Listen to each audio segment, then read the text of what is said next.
This video contains subject matter that may be offensive and disturbing to some people. If you are the type to require a warning throughout a video or show, let this message serve as your warning. This channel discusses the harsh reality of true crime. If this warning is not sufficient for you, consider a different genre and unsubscribe from my channel immediately.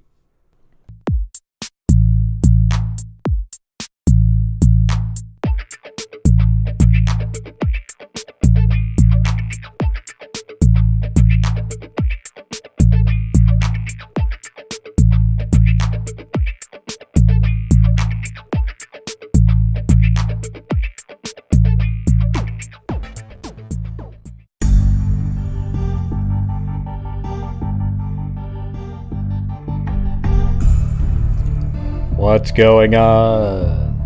Freaks. Freaks? Okay. How's it going, everybody?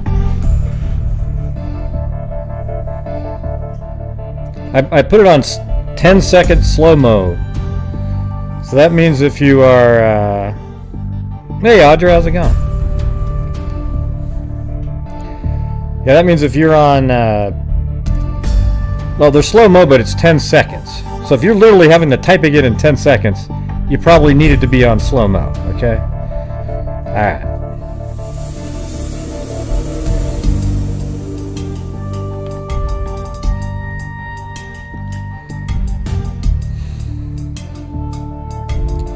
Yeah, it was crazy today. I don't know if you guys watched any of that, but it's insane on YouTube. There's this one channel that always covers all of Trump's different rallies. He did 3 of them, all of them like an hour and a half, 2 hours long. It's insane. And that channel rakes in. I mean, listen. I'm not even being sarcastic when I say this. I think that throughout the day they made at least $30,000 to $50,000 in super chats. There's no doubt about it. At least that much.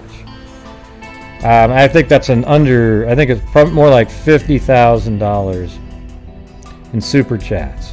It's unbelievable. It's like people are 500, 300, 200, 100, and it's just constant stream for hours and hours and hours. It's unreal. Unreal. No, it's for the political campaign rallies. It's just it's where Lipner used to work. When you watch that, he probably goes, "Dang, I wish I'd still worked there." Yeah, he does pretty well too. But it's unreal.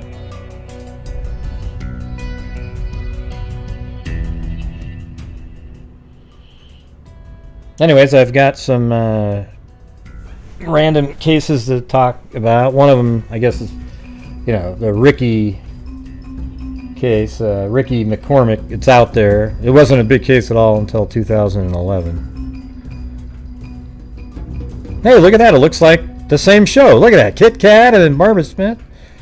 Small token of appreciation. Thank you. Appreciate it. No, it was just amazing. It was just hours and hours and hours of... It just shows you how amped up people are. There was like 20, 30,000 people at these events, too. It's so weird. It's weird that it's even close with that kind of enthusiasm. But, I guess people just hate somebody so much that... Thanks, Vicky Ballard. Yeah, I don't like to say their name. Barbara. Yeah. I mean, it's sort of like... Love you, Gray. Yeah, I don't know. People get caught up in that and then... Hey, thanks, Mary Clark. Actually, I don't mind. That channel's it's okay. At least they're producing something. They actually have more viewers. They had 150,000 people watching live. And then today it was like 80, 90,000 people often. And even more than Fox News, which is crazy. Like Fox News would have 50-something, and then that's pretty wild to have that great of a YouTube presence where you're Hey, thanks, Sherlock Hemlock.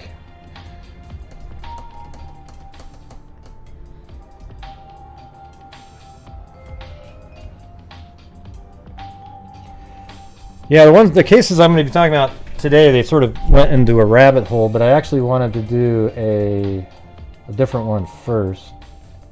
Hi, Freaks and Grey. I've missed you guys. Well, I'll miss you too. Sherlock Hemlock.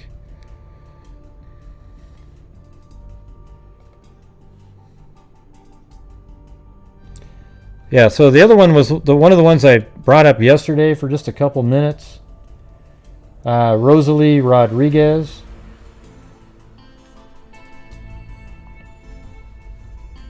That worked? Yep. So if you go onto Facebook, she was actually on there as a missing person on September 7th on the Missing Persons Case Network. Rosaly Cindy Rodriguez. And by the way, the body that was found in the purple suitcase that we talked about last night hasn't been confirmed as being her, but it sounds like it very well could be. Looks like she's between 5'2" and 5'6", 140 to 180 pounds, which for 5'2", that'd be pretty, large. Oh my God, there's grave shaming again. No, I'm just telling you the truth. Well, thanks, Barbara Politics Smith. don't count, you do. Well, that was kind. Thank you. Thank you. Yeah, so anyways, they had her as a missing person. And then just recently, human remains found in Chippewa County may be missing Reedsburg woman. The victim of a gruesome homicide investigation near Eau Claire may be Reedsburg woman reported missing for months. Authorities, I actually said TH on that one. Wow. Authorities found the remains near an abandoned barn in Chippewa. So I was able to find that barn. According to a case report obtained by NBC 15, the victim had long black hair, that matches Rosaly, maybe named Rosaly, they said, and wore a shirt, and so that's one of the main things is the name of the person was Rosaly, and wore a shirt that said Spencer's Restaurant and Pub. Investigators have not made an official connection. Well, let's see where that is, by the way. See, this will make a difference. If that's in Reedsburg, I didn't even think of that.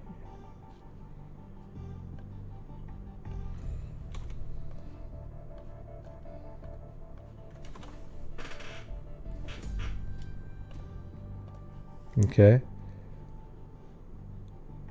Oh, well, that's going to be her then. So look at Rosaly worked in Wisconsin Dells. That's this town. And then here's a restaurant in that town that she worked at. So that's not looking good there. So there you go. She worked, I already wrote down that she worked in Wisconsin Dells right there. And now it appears that Spreaker's Restaurant was a shirt that this victim was wearing, and she went by Rosaly, and Rosaly's missing. So can we assume from that? I mean, it's a pretty good assumption that Rosaly worked in Wisconsin Dells, and she also, where she worked was probably Spreaker's Restaurant and Pub, had that shirt on, and then her body was found inside of an abandoned barn. And interestingly, if you look at the map, the farm's over here, and it's just a straight shot on a highway into this area. See? On Highway 94, it looks like. Man, we're still in the high phase, it looks like, in the chat. Yeah, it doesn't sound good. I think that is her, though. I got to make my own emoji just for high. Where is it? No, hell, I'll just put this instead. Okay. So that's not looking good at this point. Investigators have not made an official connection, but a woman, I think it's pretty connected. But a woman of the same first name, also from Wisconsin Dells, is also missing. Well, all you have to do is figure out, did she work at that restaurant? Who knows? The Reedsburg Police Department is handling the Rosaly Cindy Chavarria Rodriguez case. That's her full name, Rosaly Rodriguez. The 26-year-old reported missing by her ex-husband on July 21st. NBC 15 spoke with Rodriguez's former co-worker, there it is, at Spreaker's, and found that she had worked as a pantry cook for about 2 weeks before she disappeared. Well, there you go.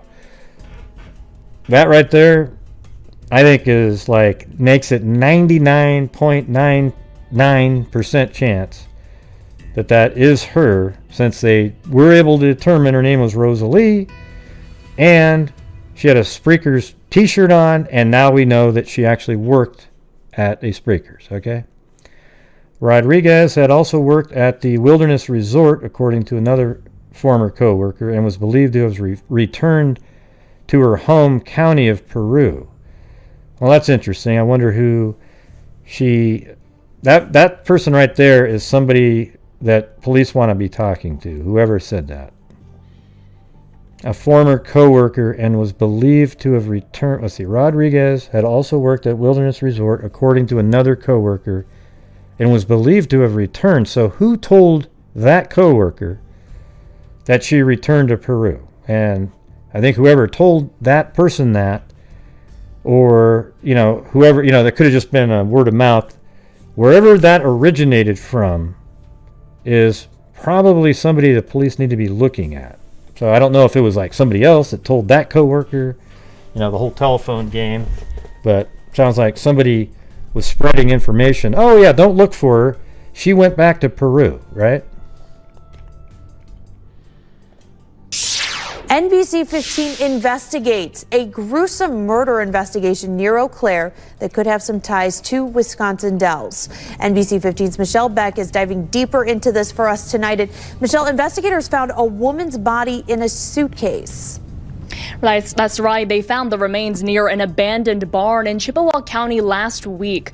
According to a case report obtained by NBC 15, the victim had long black hair, maybe named Rosaly, and wore a shirt that said Sprecker's Restaurant and Pub. And though authorities have not made an official connection, we know that a woman of the same first name, also from Wisconsin Dells, has been missing for months. The Reedsburg Police Department is handling the Rosaly Chavarria Rodriguez. The Reedsburg. Yeah, see, this is interesting because here's the yellow tape, and it goes around, and then you can see the yellow tape back there, and then around this barn right here. Police Department is handling the Rosaly Chavarria Rodriguez case. The police chief tells NBC 15 the 26-year-old had been living in Reedsburg when her ex-husband reported her missing on July 21st. We talked with Rodriguez's former co-workers at Sprecker's and found out she worked as a pantry cook there for about 2 weeks right before she disappeared. Her co-workers say they thought she went back to her home country of Peru. And you might want to ask why they thought that. Again, the Reedsburg police chief said his department is aware of the investigation in Chippewa County, but says at this point it's too early to say if there is a connection. Meanwhile, Chippewa County officials say they have a person of interest, but he is not yet in custody. I wonder who that is. Maybe somebody else she was seeing, or maybe even that ex-boyfriend. We don't, or ex-husband, I guess. All right, let me go to the next one. So here's more details on Chippewa County homicide released. Possible first name of victim listed. An unidentified person case report reveals new information about human remains found in Chippewa County barn last week. Hey, thanks, Rochelle Black. The unidentified persons case report says female human remains were found in a purple suitcase on an abandoned farm along County Highway T between 20 and 30th Avenues. Hey, thanks, Miss Skiss. Gris, that's right. That's my name in Spanish, but I never called myself that. I called myself like Gabrielle or names like that when I was in my classes. Gris just sounds a little too much like Grease, okay? I don't think anybody goes, hey, Mom, I changed my name today in my Spanish class to a bucket of grease. Okay, but it's actually gris, which means gray in Spanish.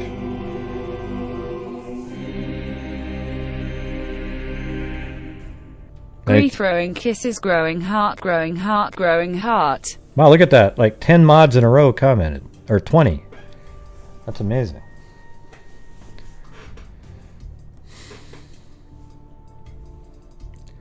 Alright, here we go. The unidentified person's case report says a female remains were found, long black hair, went by the name possibly of Rosaly, had that Spreaker's bar shirt on, pub, whatever. And then she was found in a purple suitcase on Highway T between 20th and 30th Avenue. The victim was wearing black stretched pants and black t-shirt. And that sort of seems like something like she would wear. And it says Spreaker's Restaurant and Pub. Rosaly is listed as a possible first name. No possible middle or last name was listed. She had long black hair and a contact was found among the remains. The report also did not list any estimated age. The Wisconsin Department of Justice Clearinghouse for Missing and Exploited Children and Adults website lists a Rosaly Cindy Chavarria Rodriguez, 26, as missing from Wisconsin Dells since July 2nd. So whatever state she was in, she was probably severely decomposed. Reedsburg police said Rosaly, who goes by Cindy, was working in Wisconsin Dells when she was last seen by law enforcement officials. Law enforcement officials were on the scene of a death investigation, which is now a homicide case. And that was on Wednesday the 14th. Reedsburg Police Chief Patrick Cummings says they received a report of a missing woman on July 21st. She was reported to be living in Reedsburg and worked in Lake Delton.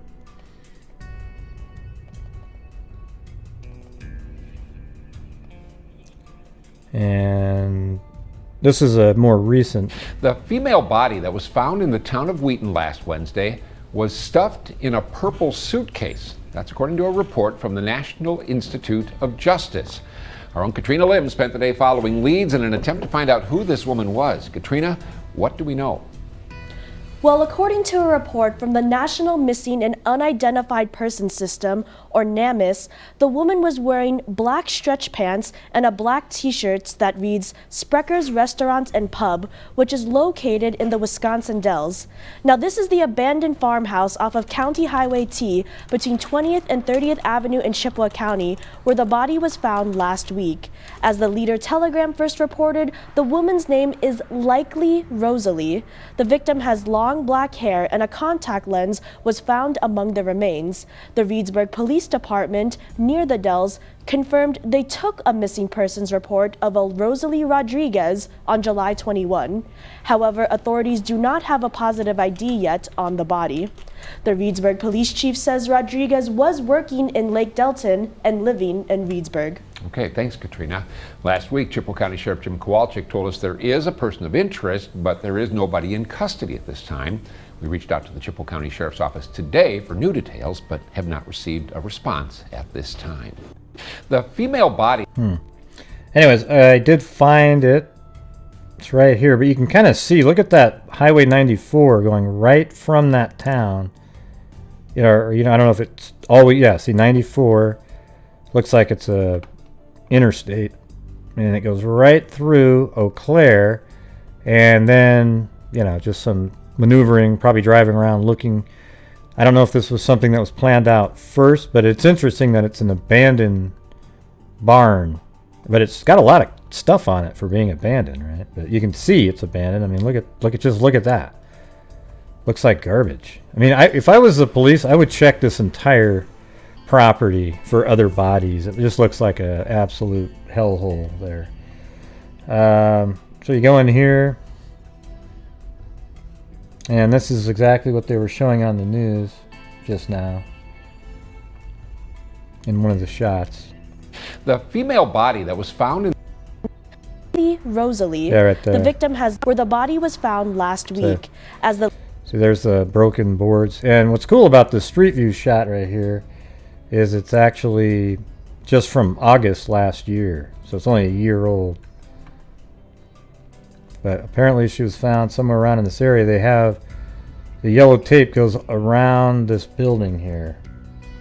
So I think that's maybe where she was found, inside that. But look at this entire property. It's just totally overgrown. Looks like there's even some brick structure on below this barn there.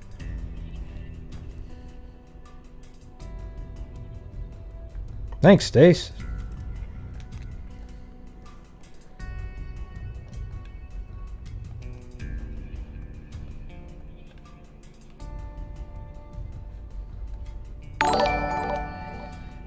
Yeah, I mean, look at this. Jeez. Just really big piece of property with a lot of stuff on it. But it's totally abandoned. It's kind of interesting. So, anyways, that's all I got on that one. But now we know where the... I love labs. Oh, cool. Glad you like labs. Excellent. The... Oh, that's actually your name. It's not going to be red. Well, thank you. I thought I was going to say, I love labs. That's hilarious.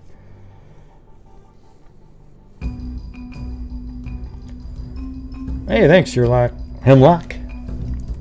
Yep, well, we got the... That's where... So, right now, that's where we're at here. I'm betting, you know, just based on... They've already got a guy in custody. You know, who was the one that reported her missing? Or, you know, I think that was the ex-husband. Is there a new person? It's probably going to be somebody that she is either was currently dating the ex-husband or somebody she just broke up with. Something like that. That's what I would guess in this case. And I would really want to know who started the rumor that she went back to Peru. It seems like somebody put that information out there to try to get people to not be concerned and looking for her. And it was just dumb luck that somebody stumbled upon her and found her so many months later. Does that sound reasonable?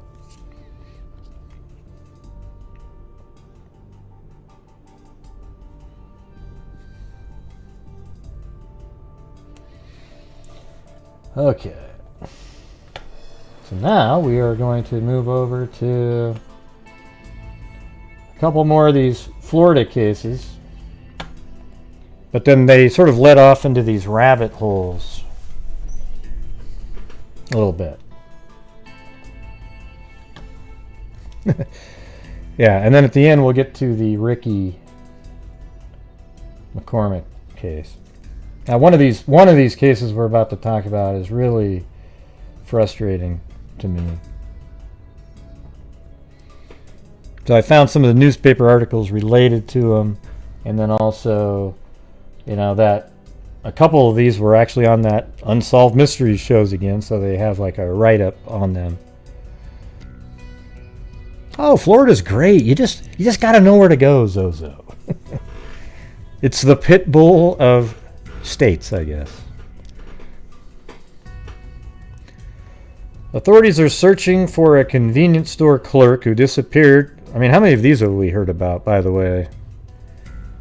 Authorities are searching for a convenience store clerk who disappeared from her ransacked, cash-strewn store sometime late Sunday night or early Monday morning. So if there was cash all over the place, that probably had nothing to do with it, right? Columbia County Sheriff Tom Trammell said investigators suspect Darlene Messer, 36, of Lake City, was kidnapped. Okay, then the next day in the paper. Abducted clerk's body discovered. The body of a convenience store clerk was found in a field Wednesday, a few hours after she was abducted from behind the counter, yelling to bystanders, "I'm being robbed!" So there was actually people in there. Jesus. Police said the partly clothed body of Eileen Mangold... No, excuse me, this is a different one here. Hold on a second. That's right, there was two together at the same time. Abducted clerks, her body... Oh, hold on, let me see something. That's right, there was two at the same time. Let me make sure I got this one in the right. Let me get this one open here, because that is one of the other cases, by the way. Okay, murders. So there's 2 different people that have been abducted here. That's why I'm saying it went down a rabbit hole, because it got confusing here.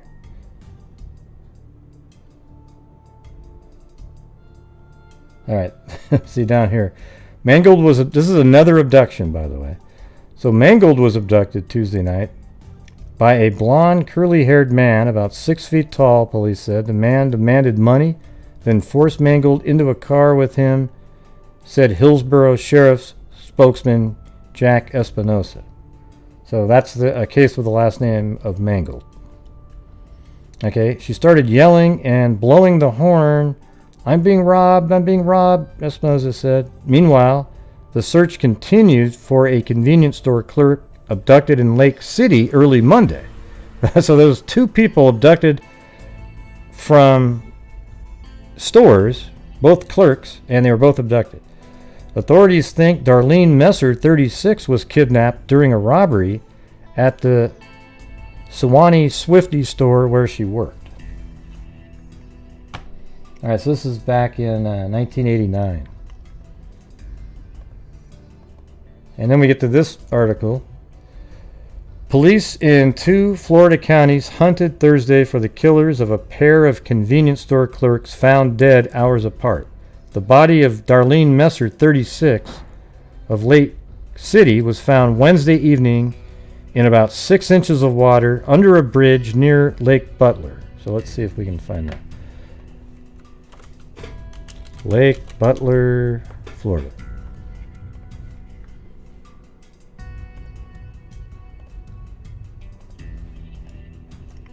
Okay, apparently under a bridge near here. So that's Lake Butler. Yeah, if I could find like a creek of some sort, it would make sense, but...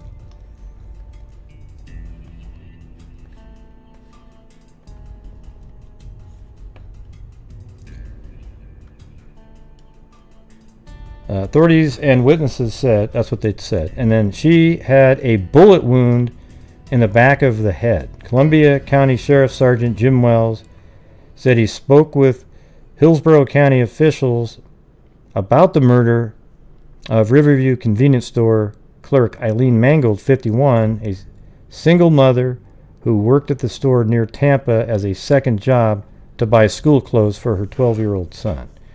We talked about 2 cases, and at this point, they don't appear to be related, Wells said. They just happened around the same time. Authorities were looking for a 6-foot, 200-pound, curly-haired man who demanded money from Mangold, then kidnapped her, or probably Mangold. Witnesses reported hearing the woman screaming, "Help, it's a robbery." Columbia County authorities do not have a description of the person who robbed the store where Messer worked. The robbery and Messer's apparent abduction occurred about 1 a.m. Monday. The store had been ransacked, and there were signs that the victim had struggled. Whitehead said he could not be certain whether Messer was murdered at the bridge or somewhere else, but it appeared that her body had been tossed from the bridge after she was shot.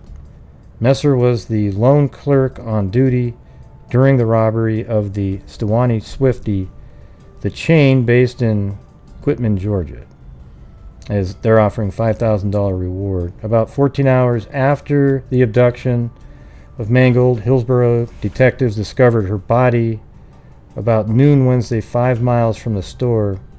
Bill Davis said the body was nude from the waist up and lying next to garbage in the woods, just south of Interstate 75 ramp. That's this. Yeah, see, they're not specific enough here to. There's a lot of 75 ramps, right? There were signs of trauma, but investigators did not release details about the case or the cause of death. Mangold was divorced and lived with her son Henry Todd Newberger, about a mile from the store where she worked. She also worked for a service that provided temporary help to businesses. All right, and this is the article. It was just this is how little they have in the missing persons file on the state website. On September 18th, 1989, the body of 36-year-old Darlene Messer was found floating in Swift Creek. That'll help. Let's try that. Oh, cool. So this says Highway 104A. Ah, don't go too far away. Lake Butler. Oh, there's... let's see. Highway 1... No, it's 100. So here we go. Alright, so let's just... It says 100A. I'm not sure what the hell that is. But anyways, let's just go 100. And then at the same time, we'll type in Swift Creek Lake Butler.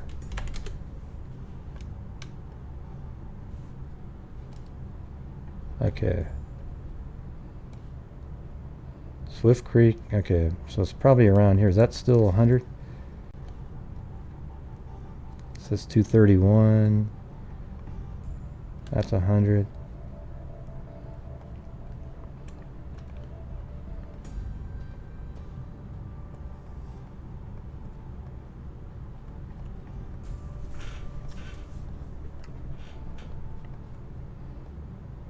Yeah, it says Highway 100.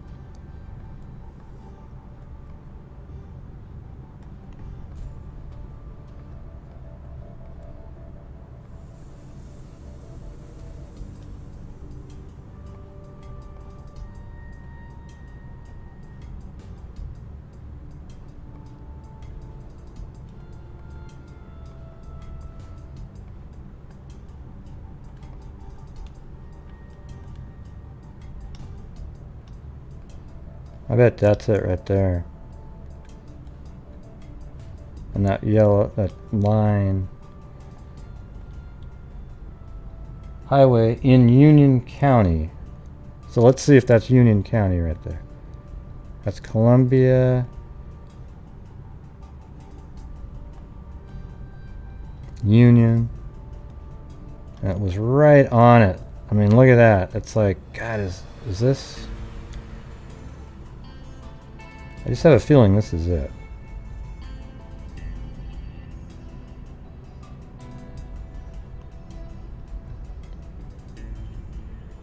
Although the county line is right on the edge of this. And there's a look at that. So it's a really shallow little creek. And I don't know, I just feel like that's where she was put.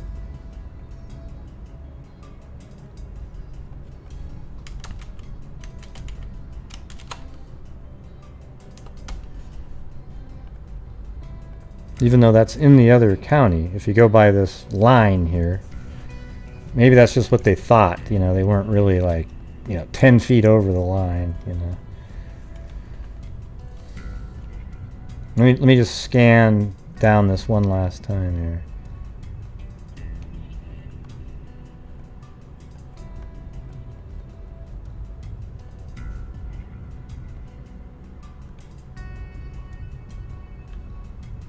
I don't think that's a bridge. I mean, that is a little bit of water, but it's not a bridge. It's a culvert, but it's not a bridge.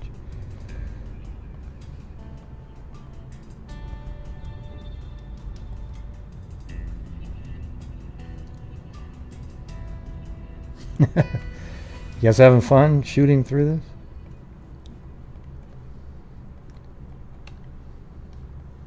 Or you get dizzy?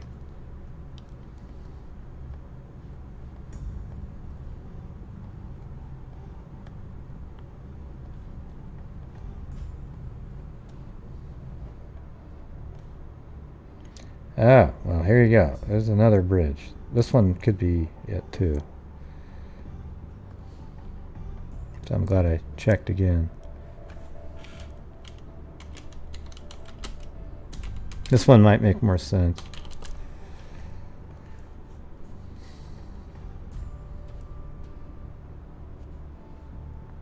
Again, really shallow water. Yeah, and that looks more like throwing, and look how close it is to Swift Creek. I'm going to switch this up. I'm going to move that to...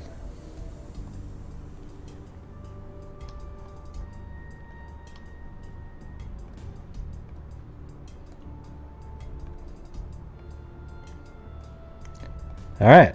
And then now we are for sure in Union County, so that makes a hell of a lot more sense, and it's right next to this Swift Creek Realty, which is normally named after a local area.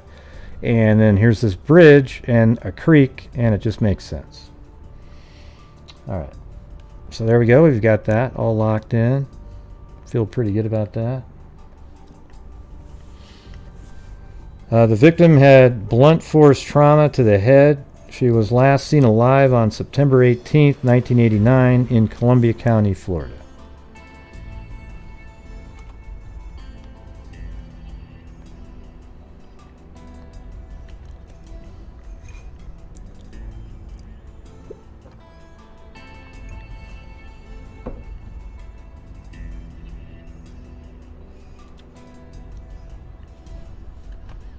Yeah.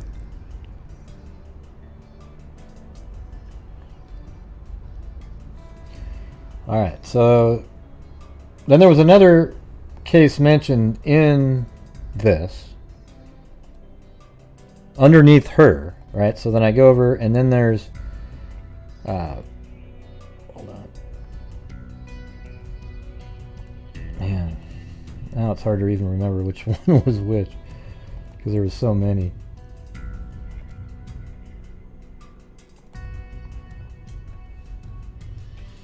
Yeah. So here's a serial killer here named William Wells. And he actually, and this is a different one, Mark Reed, but then there's another one, William Wells here. Shoot, I'm trying to find the other case though. All right, so here's the Unsolved Mysteries write-up on Messer's case, Darlene Messer. Okay. So there is some information on here. It just says 36-year-old Darlene Messer was married with a young daughter named Angela. Thanks, Sherlock Hemlock. And don't forget, you too can help support the channel. And at the end of the month, we donate to a ton of different charities. Family and Grey and all the investigative intrigue. You guys are the best. Well, thanks. Let's see. She had moved from Canada to Lake City, Florida in 1989 to be closer to her husband, who was in jail. She got a job at the Suwannee Swifty convenience store on September 18th, 1989, and she was abducted from there during the graveyard shift. Investigators discovered that the store had been robbed and that she had struggled with her assailant. 2 days later, her body was found under the Swift Creek Bridge. Okay, now it's called Swift Creek Bridge. Let's just see if I got that. It's not listed. She had been bludgeoned to death. Her murder remains unsolved. Darlene is believed to have been murdered by a serial killer who is believed to have killed two other missing Florida clerks, Deborah Poe and Donna Callahan. There is also speculation that her murder was connected to that of another clerk, Eileen Mangold. They vanished from Florida stores within days of each other. The case first aired on the December 6, 1991 episode of Unsolved Mysteries. Unresolved. In 1996, Donna's remains, I'm not sure who this person they're referring to now is. Let's see. God, I'm almost positive. I thought I made a folder on Mangold.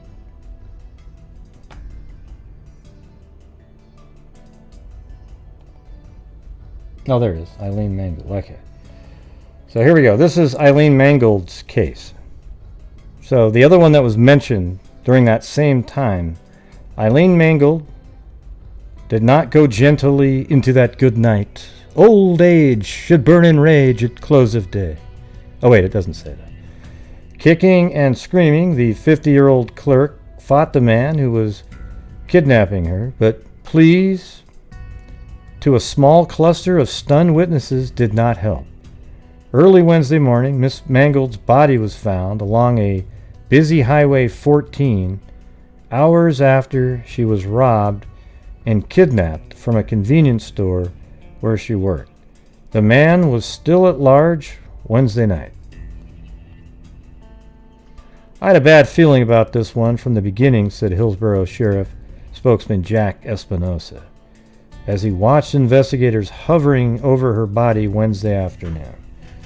The ordeal started the night before, about the time Miss Mangold usually locked up the small kangaroo fuel stop in Riverview and went home to her 14-year-old son. As she was cleaning up for the night, a man entered the store and robbed her, Espinosa said.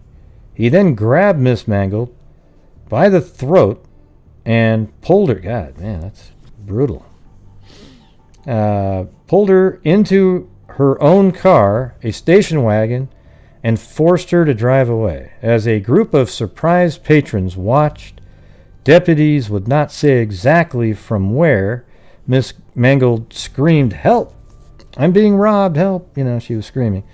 But deputies said the witnesses could not get to her in time. In the darkness, the station wagon sped, its horn honking. It was the last time anyone would see Eileen Mangold alive. Man, she was even honking the guy's horn. At 1:30 a.m., her car was discovered in a nearby subdivision, which is weird. So it must have been her car that he took off in. I must have missed that part. It was in a nearby subdivision. Its engine was cold, and there was blood on the front seat, according to private security guard who said he found the car. At 11:15 a.m., after an all-night search, 2 sheriff's deputies discovered her partly nude body in woods near the entrance to Interstate 75 off Gibsonton Drive. Okay, now we can absolutely find this.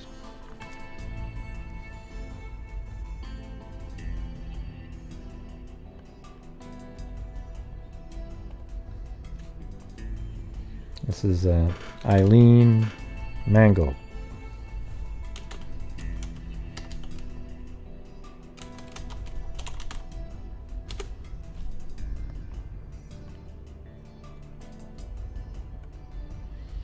All right.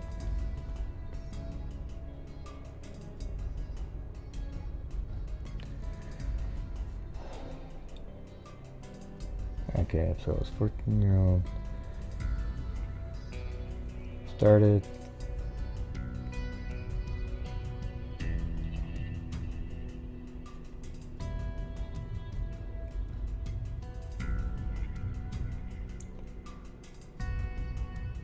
Forced her to drive away. Oh yeah, so it got into her station wagon by the throat and pulled her into her own car, a station wagon. Okay, there you go. At 11:15 a.m., after an all-night search, 2 sheriff deputies discovered her body nude. Okay, and it was Gibsonton Drive.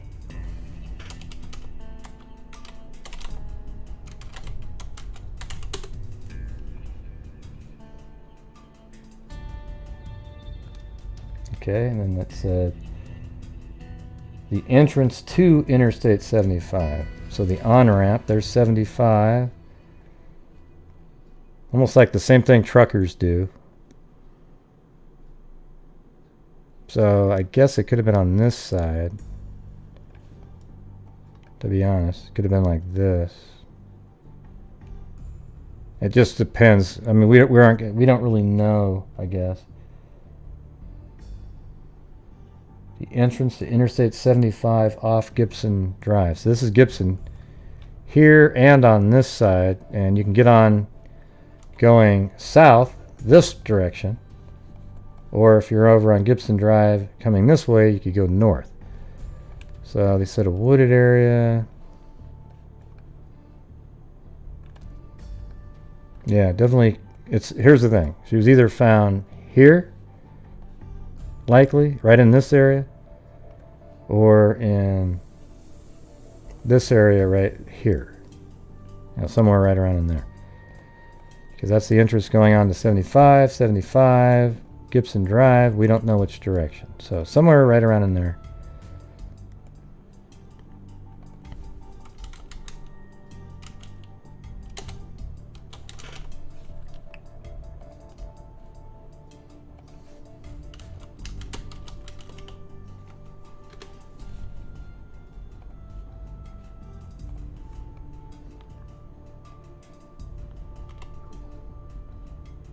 What's this case?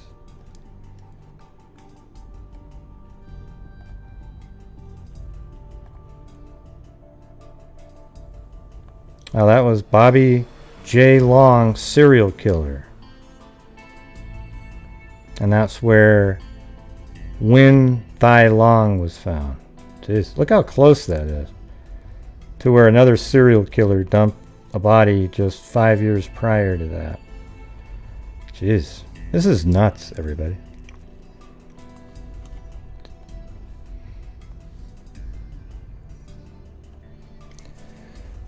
She would have been 51 next Tuesday. Hillsborough Captain Gary Terry said it was obvious she was murdered, but not clear what she was murdered with. He said there was trauma to her upper body. The Hillsborough County Medical Examiner is conducting an autopsy to determine the cause of death and whether there was sexual abuse. While one search ended, another one began using a description provided. Let's see. There was sexual. Let's see. Hold on. I think I missed something on that last one. Using a description provided. Yeah, it looks like they cut off something because this is where clerk starts. Right here it says, please see clerks. And then you go to clerk. Oh, maybe it just said clerk. Well, no, it says clerk. And it's even says from 1B. So I don't know. It seems like it's in the middle of a sentence. While one search ended. Oh, it looks like they kind of repeated. While one search ended, another one began using a description. While one search ended, okay, that's kind of weird. They normally don't do that where they put the same words on the next page, but using a description provided by several witnesses, deputies, and other law enforcement personnel spent all of Wednesday looking for a blonde man who weighs about 200 pounds. He was last seen wearing blue jeans and a blue t-shirt. He was believed to be driving a rusted van with no back doors. Deputies said he might have commandeered the van after abandoning Miss Mangold's car. He was last seen wearing blue jeans and a blue t-shirt. He was believed to be driving a rusted van. Miss Mangold's family and friends expressed shock and disbelief. Yeah, and then they mention another case as well in this article, but I'm not going to complicate it. All right, so then this is what I did. There's a million different articles on this, but I'm just going to go through this document because this case is the one that really bugged me a lot, pisses me off actually. So this is Mangold right here. There's some pictures later where she looks older than that. She's 51. This looks like 30 maybe. 50-year-old Eileen Mangold was the night shift manager at the Kangaroo. God, that's hard to say. Say Kangaroo. Oh my God. Say Kangaroo Fuel. Seriously, try to do that quick. Man, that just messes me up. Kangaroo Fuel. Oh my God, try to do that fast like 5 times. Forget it. Just try to do it. Kangaroo Fuel 5 times quick. Now, the only one that should be able to do it really well is Zozo, since she says kangaroo every freaking day, probably. But just go ahead. Oh, and a lot of the other ones in here. I guess we've got Lee D. Yeah, it's hard to do, isn't it? Come on, try to do it. Kangaroo fuel. My God. That's brutal. Every time I've tried that one, it just... And that's probably why they don't exist anymore as a store. Have you ever been to Kangaroo Fuel? Oh my God. What? Yeah, it doesn't work. Yeah, Roo Fuel. Oh man. That's even hard though. It's the ooh part. You get what I'm saying? Alright. So she worked at a gas station, for God's sakes. She was single mother who took the job so that she could afford new school clothes for her 13-year-old son. This is using Unsolved Mysteries fandom page again. She had been working there for a couple of months and was on a first-name basis with most of the customers. At around 9:15 on the night of September 19th, 1989, teenage siblings Jim and Sharon arrived at the station hoping to purchase some gas. They noticed Eileen walking from there and getting into her Ford station wagon with an unidentified long-haired man. They realized something wasn't right as the lights in the store were left on and the stores were open. Eileen circled the station in her car. As she approached them, she yelled, "Help me, please help, I'm robbed. I'm being robbed." The siblings drove to a nearby store to call the police. After they made the call, they returned to the highway. They passed by the station, not to be named ever again, Kangaroo Fuel. Noticed that Eileen's car was stopped by the side of the road. They watched as it drove away. By the time the police arrived, it was gone.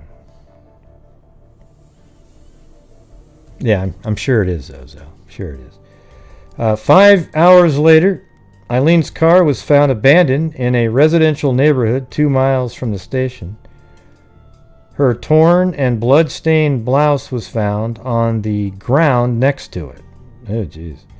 Blood and fingerprints were also found on the car. The evidence indicated that she may have been assaulted on the hood. Wow. On the driver's seat, police found a button from her blouse. This indicated that a struggle initially occurred inside. Based on the evidence, investigators feared the worst. Thanks, Claudia Neubauer. Tragically, just 6 hours later at 11 a.m., Eileen's body was found in a patch of woods approximately 5 miles from where her car had been abandoned. She had been sexually assaulted and beaten to death. The only clothes that remained were her underpants, tennis shoes, and a pair of socks. It is believed that she struggled with her assailant and was brutally beaten and killed as a result. Jim and Sharon were called to the police station and shown a photo lineup of possible suspects. Sharon believed that she recognized one of the men, but was not certain because it was dark that night. A short time later, she was at school when she was approached by a classmate whom she recognized, but whose name she did not know. He told her that he had a message from someone she knew. The message was for her to stop talking to police. Ooh, boy. She claimed that she did not know what he was talking about. Sharon asked the class... How did the killer know who the hell that was? Asked the classmate who the other person was, and he said, you know who he is, and he knows who you are. Yeah, it's easy to type it in, though, Zozo. Simple. Absolutely simple. I'd like to hear you say it out loud, okay? Why don't you send a voice message over on Facebook and I'll play it. I want you to say it 5 times in a row quick, all right? And then I'll play it. Kangaroo fuel, mate, oi, oi, oi. Oi, oi, oi. Oh, jeez. Yeah.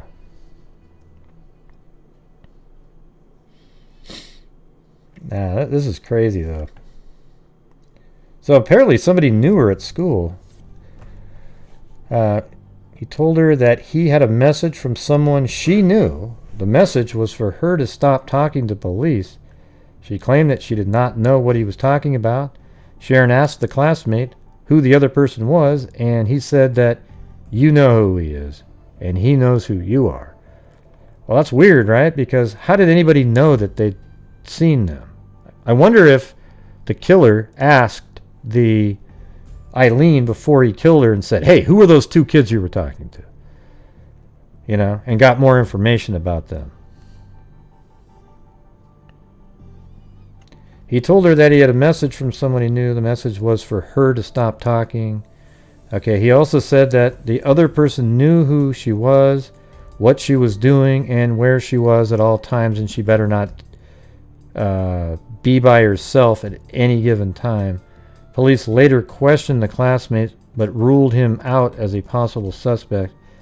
They also ruled out his friend, who did not match any of the physical evidence found in around Eileen's car. So maybe he just heard at school that she was a witness and wanted to bug her about it. Hey, thanks, Juju Positive. She's so positive. She's so full of juju.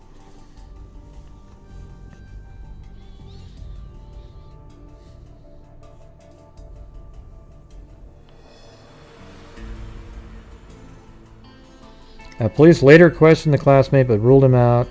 They also ruled out his friend, who did not match any of the physical evidence found in and around Eileen's car, meaning fingerprints. So this gets really shitty really fast. Eyes flashed, thumbs up. Hello, freaks. Hello, freaks. I got a E9000, mate. Crikey. Everyone put ones in for me. Perfect. Absolutely nailed it. 100% accurate on the accent. Everything there. There we go. Woo-hoo-hoo. Boom. That's right, mate. Mate. Yeah.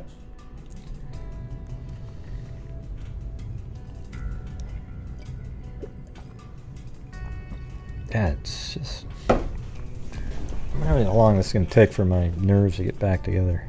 I have to do the EMG test. I looked that up on YouTube. Doesn't look fun at all. Looks like well, I've done one before. It was like over 10 years ago, so I don't remember. But yeah, whew, yikes.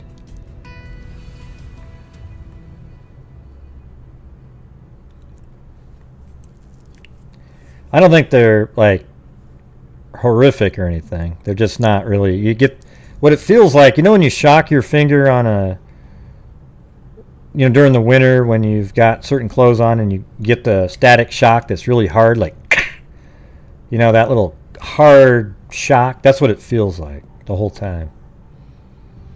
Yeah, it's not horrible. It's just, not pleasant. Hey, thanks, Lee D. Is that a double shot of whiskey right there? No, it's not a defibrillator. What do you mean? They do studies to test your conduction of it's called EMG, not EKG or anything. Correct. Hey, thanks, Charlie Ann.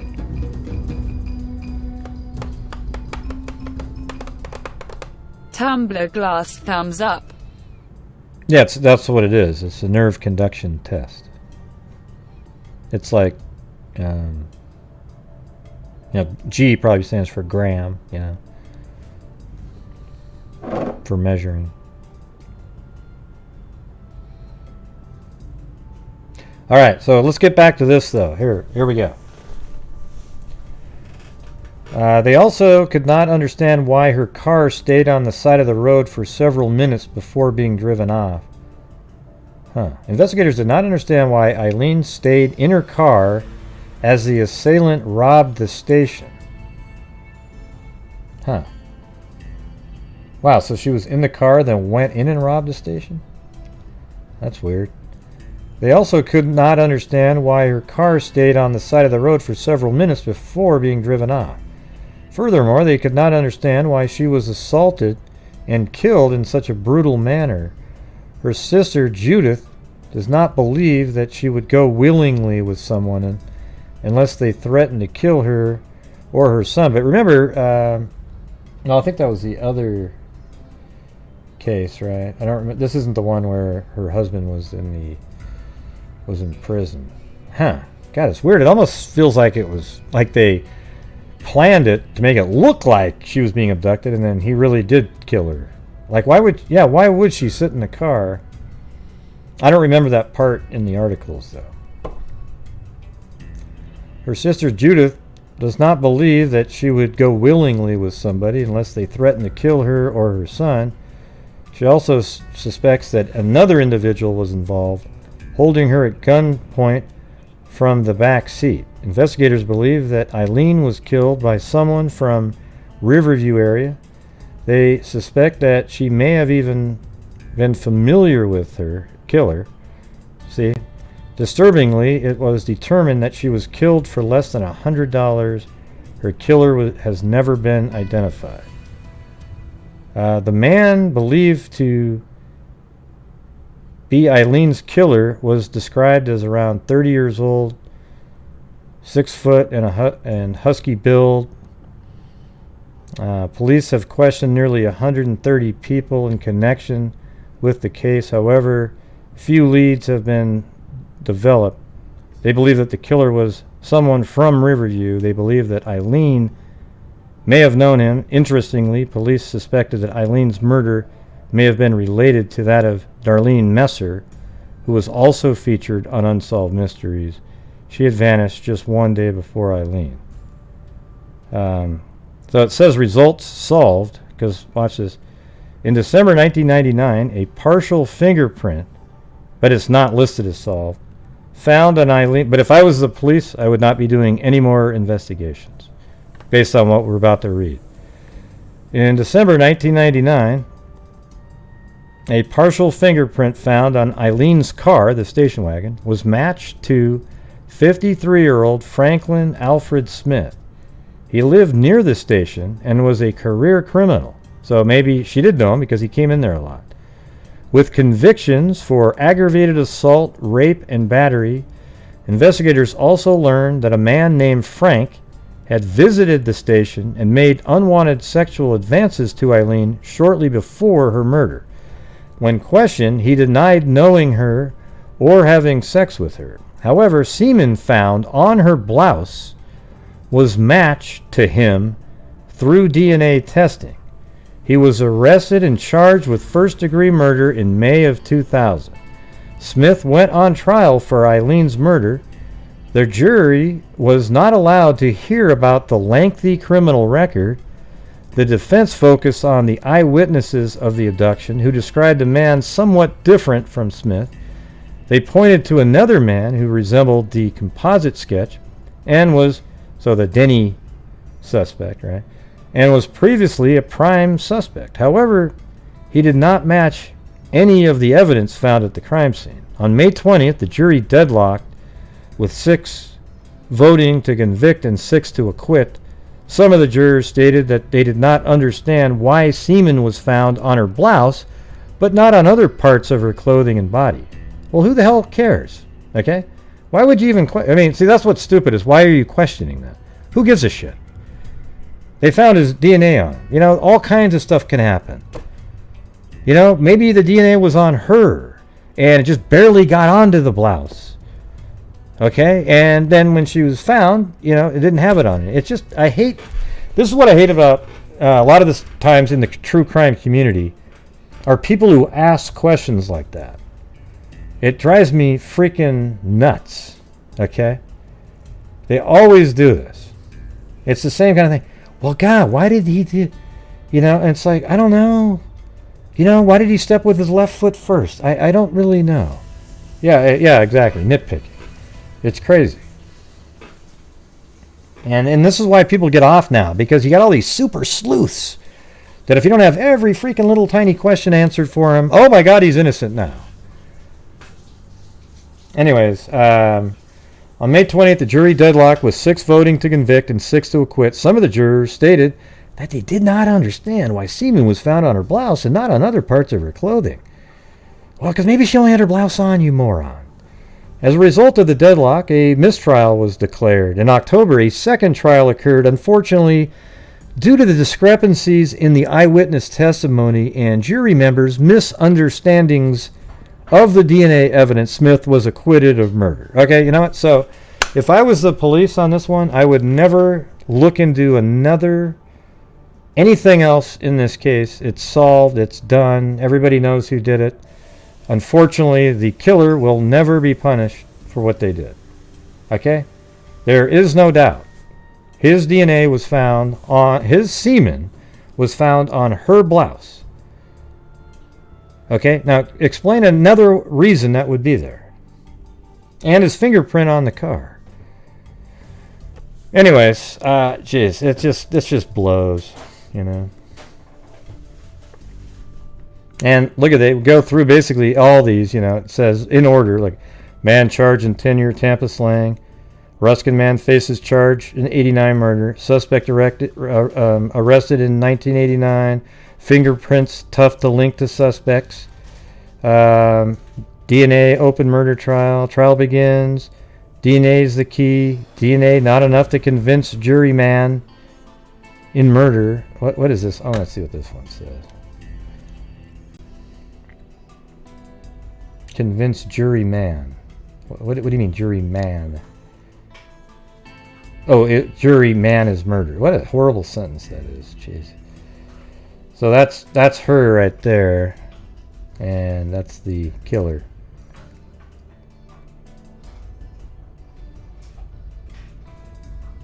Yeah. Oh God, I feel bad for them. Horrible.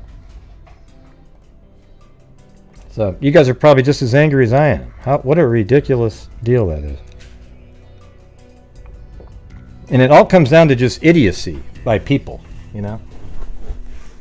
And now they probably wish there wasn't an eyewitness. Maybe the witnesses felt like, ooh, they were a little nervous or something. Who cares? You know, they have to remember something from 11 years before. Yeah, he's just running around. I guess. Maybe he's not alive anymore. I don't know. Well, let's check him out.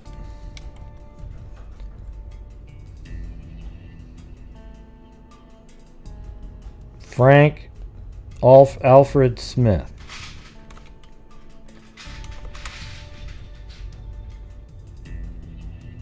Now let's see. Hopefully that looks like that could be him. Let me go back to that.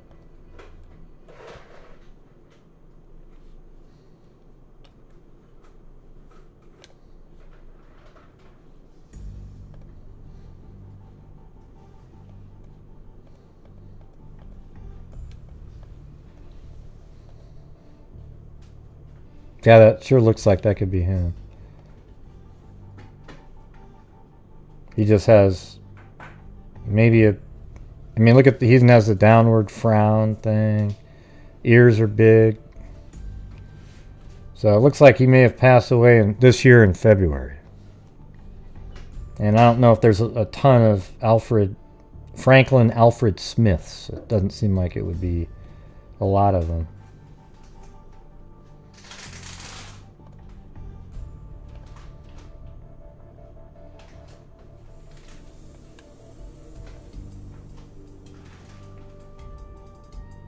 I don't know. I don't know 100%, but I just want to see where. So it says 1946 to 2020. So in 2000, he would have been. Yeah, this got to be him, because in 2000 he would have been 54, 53, and I think that's what they said. In May 2000.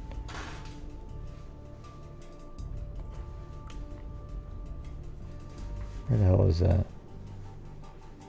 He lived near the station. I thought I read that earlier.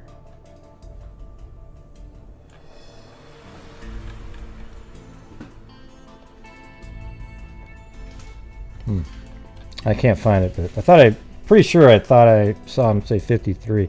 Well, let's just go right here. Suspect arrested. Ah, of course. Of course. Okay, arrested man.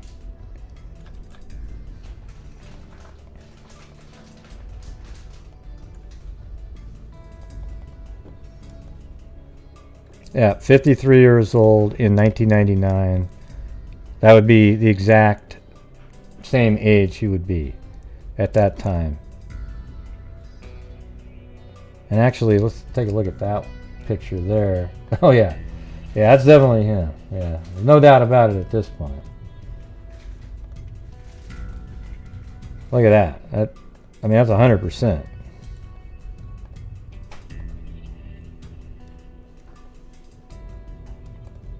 Look at that. Can you guys make... I know it's kind of small, but let me... There you go. Boom, boom. Alright? Yeah. Now it's 100% here. Age is right. Everything looks the same. Same exact name. So, no, he just got to live out his life and die peacefully. You know? I'm sure people always knew he was the killer. And he knew he was the killer. He just thought it was funny. You know, he probably was like, yeah, man, I got to live out my life. This is great.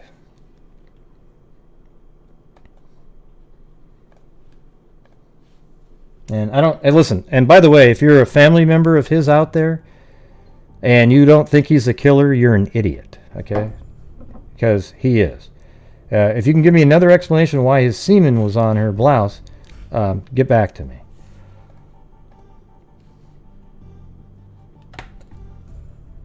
Let's see. Yeah, they probably just didn't have a lot of other like circumstantial evidence out there. Isn't that weird though? You got that another serial killer, and a body's found just right there. Hell, maybe the other guy was wrongfully convicted, the serial killer.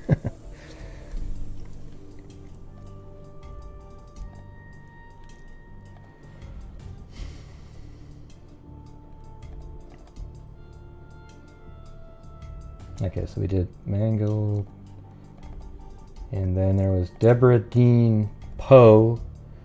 So here's another person that I think was also...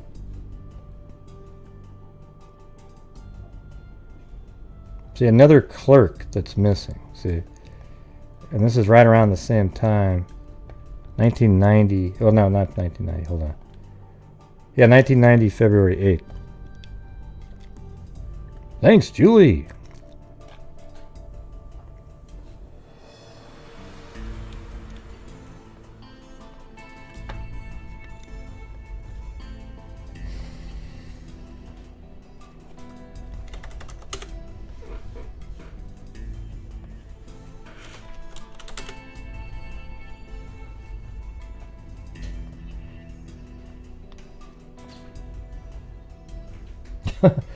Did you send me you reading that?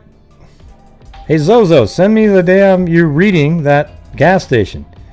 Kangaroo, oh my god, Kangaroo Fuel. My god, it's hard. I was just gonna go check and it looks like you deleted it. God. Hot beverage. Hey, thanks Nona617. Now somebody else did something too because it said hot beverage.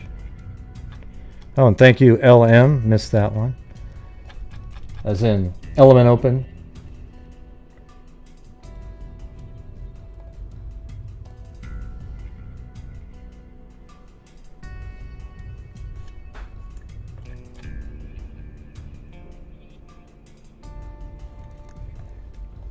Okay.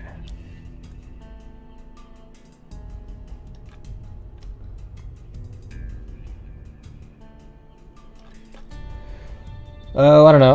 What I try to do in raising the funds is to get around, like total after donation night, like around 6,500. Right? Then we donate, then there's, I get taxed on the total amount. Right, so then I donate like around, I don't know, 2,500 or whatever it is. I haven't done 3,000 yet, but 2,500 is always more than my goal is the number I just said in super chats, because sadly they take a pretty big chunk, and then I use PayPal as a sort of a bonus extra amount.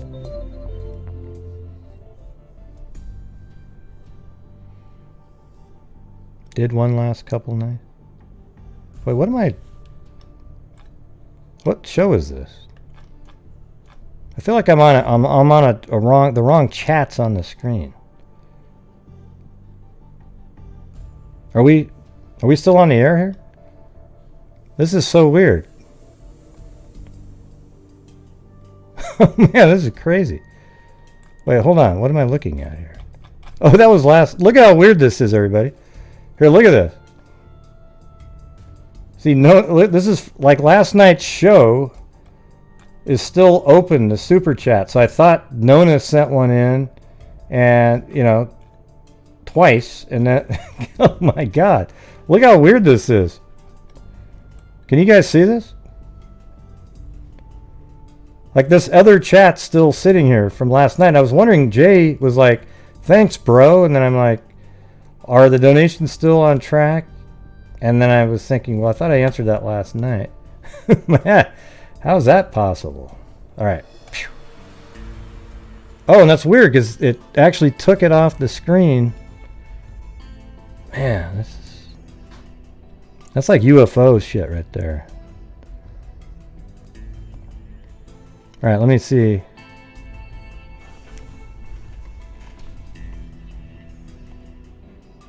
Yeah. So there is this one still working? Yeah, it's okay. There we go. It's working. That was like a secondary. Okay, so thank you, Julie W. And then Dadio Caspian Horses Rock.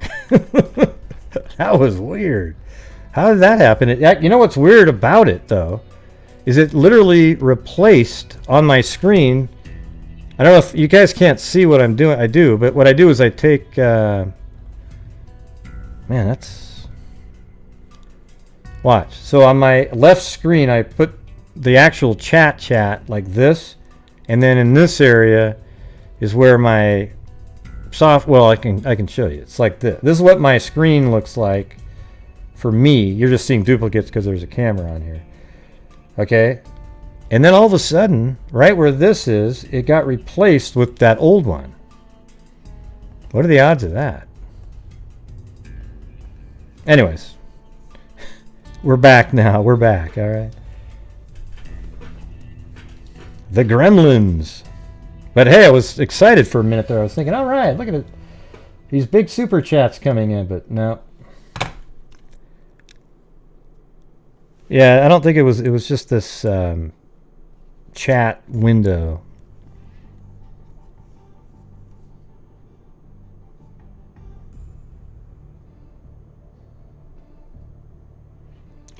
You know, it didn't change the screen. We literally just... I've explained that already. I let the screen be dark, then I started talking again later. Nothing happened.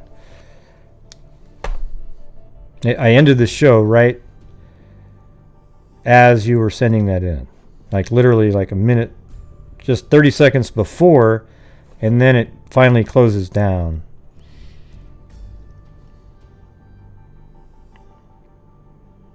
Okay, I know, because it closed down. The show closed down. There's nothing weird about it or anything. All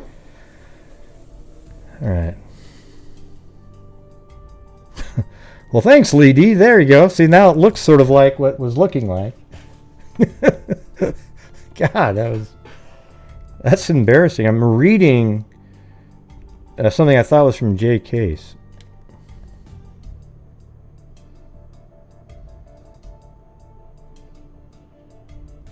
I'm not sure what you're talking about, Christola. Christola, the Trolla. Almost thinks she has Ebola.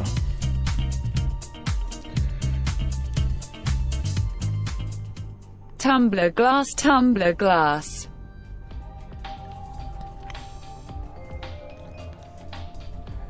Cristola on a rolla. Almost think she's got she's got Ebola. From Dotio growing, heart Nice. growing, heart throwing kisses. Yeah. She's got a dark soul. Yeah, we can go through that rap again for you there, Cristola. So you're kind of like, we always think of you as this troll that every once in a while tries to blend in. You know what I mean? Or either that, or you've got some sort of a mental, something that misfires every once in a while. Because I don't ever talk about how your screens mess up, okay? I think you're having dreams that you think are reality when you wake up the next day.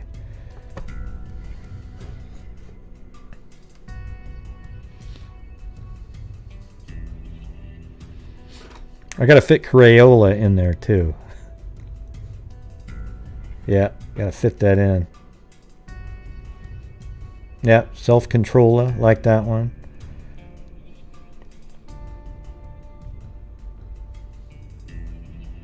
I roll over. That's not bad. Yeah, that's right. I forgot the molar part. Thanks for reminding me. That was on my other one. Yeah, the baby stroller. I had that one too. The hell is it? Yeah, I gotta.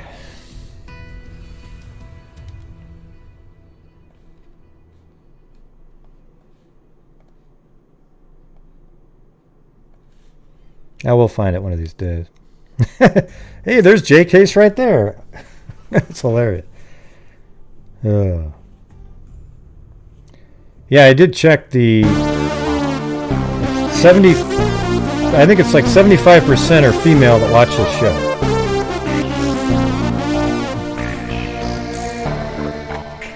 Thanks, J Case. H-U-Z-Z-E, what's up, homie?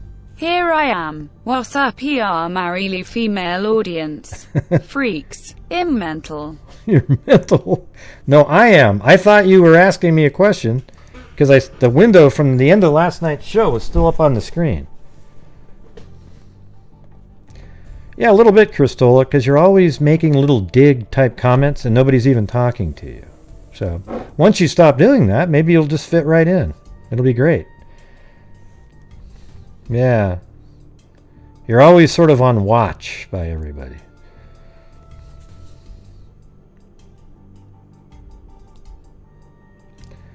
Yeah, so the thing is most people that are into true crime as a genre are females. Because they like the sort of the mystery of it or something. And that's why a lot of them really like the Krama channels where they make it sort of, all sensationalistic bullshit. And I'm lucky to have the ones that like to look at the factual aspect of a case with a sometimes funny host. Thank you very much.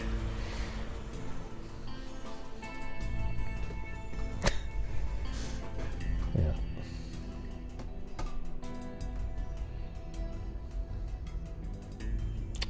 Right, you never think so, Cristola. That's what passive-aggressive people say all the time when they type something in. It can be taken two ways, and you expect everybody, once the dig is in, to take it the best possible way, right? Yeah, doesn't work. So we'll see how it goes over time with you, Cristola. A never-ending trolla. You think she uses a Crayola in a baby stroller? Yeah.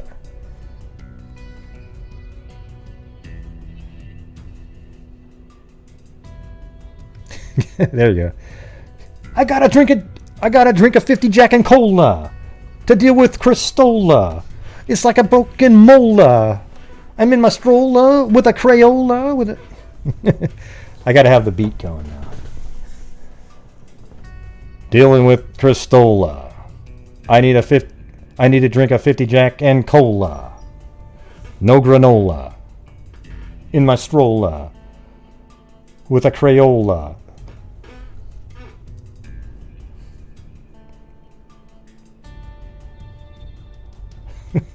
Eating that granola. I don't eat granola. I drink a 50 Jack and Cola. Why, you might ask? Yeah, but some in there. Why? Because I deal with Castola. I don't eat granola. I drink a 50 Jack and Cola. Why? Because I deal with Castola. It's like a painful mola. Every day in a stroller. Hey, we're working on it. We're getting there.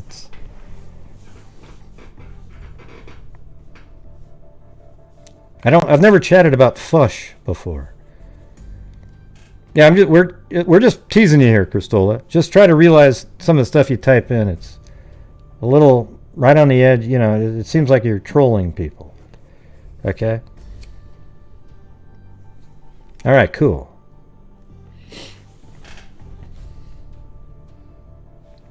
So let me do this one now.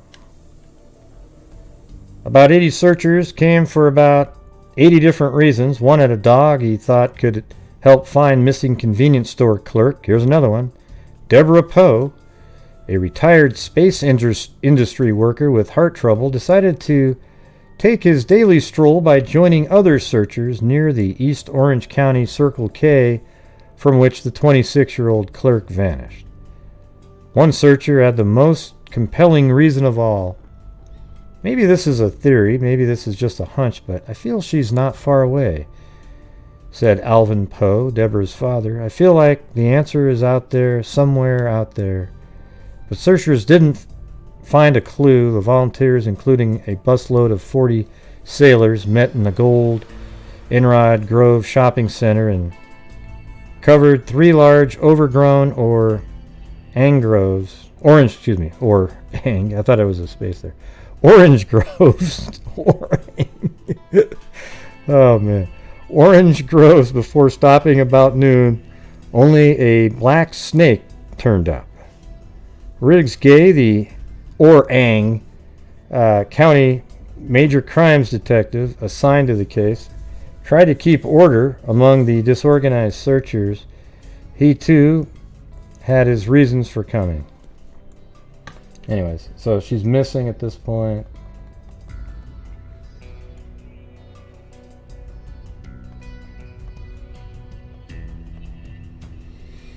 Poe had only the clothes she was wearing when she apparently left in a car. That is one of the few clues detectives had. She left behind her own car and her purse, which contained a paycheck. Oh boy. Gay has questioned more than 50 people since Poe's disappearance. At 4 a.m. Wednesday, he was talking to regular customers at the Circle K at Hall Road and Aloma Avenue and stopping people driving through the Shoals apartments just behind the store.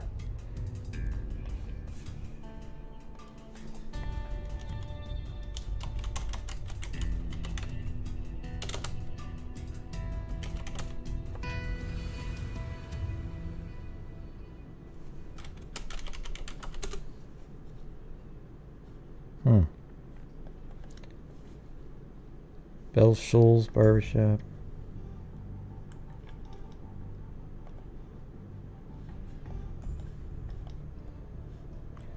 Yeah, I don't think there's apartments called that anymore.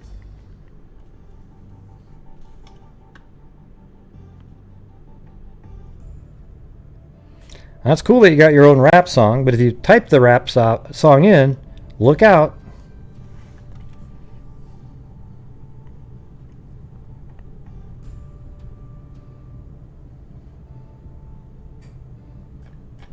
Right, Cristola. Nothing wrong. Yep, nothing wrong. That's what all passive-aggressive people say every single time. All right, so you guys ready to get back to this, or?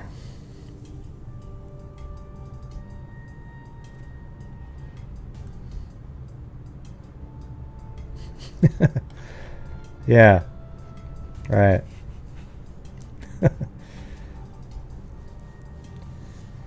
Yeah, so anyways, she worked at the Shoals apartments, or not there, that's where she worked at the Circle K near the Shoals apartments. Poe may have walked through a wood slat fence to a car waiting in a parking lot at the Shoals. Poe, who worked at the Orlando Sentinel, during the day and the convenience store at night had too many ambitions to simply drop out of sight. She wanted too much for a young person.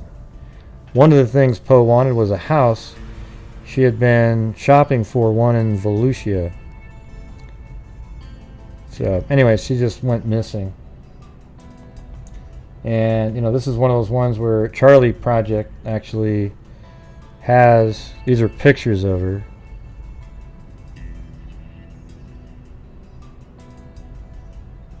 Looks like they have a little bit more information on here. Let's see.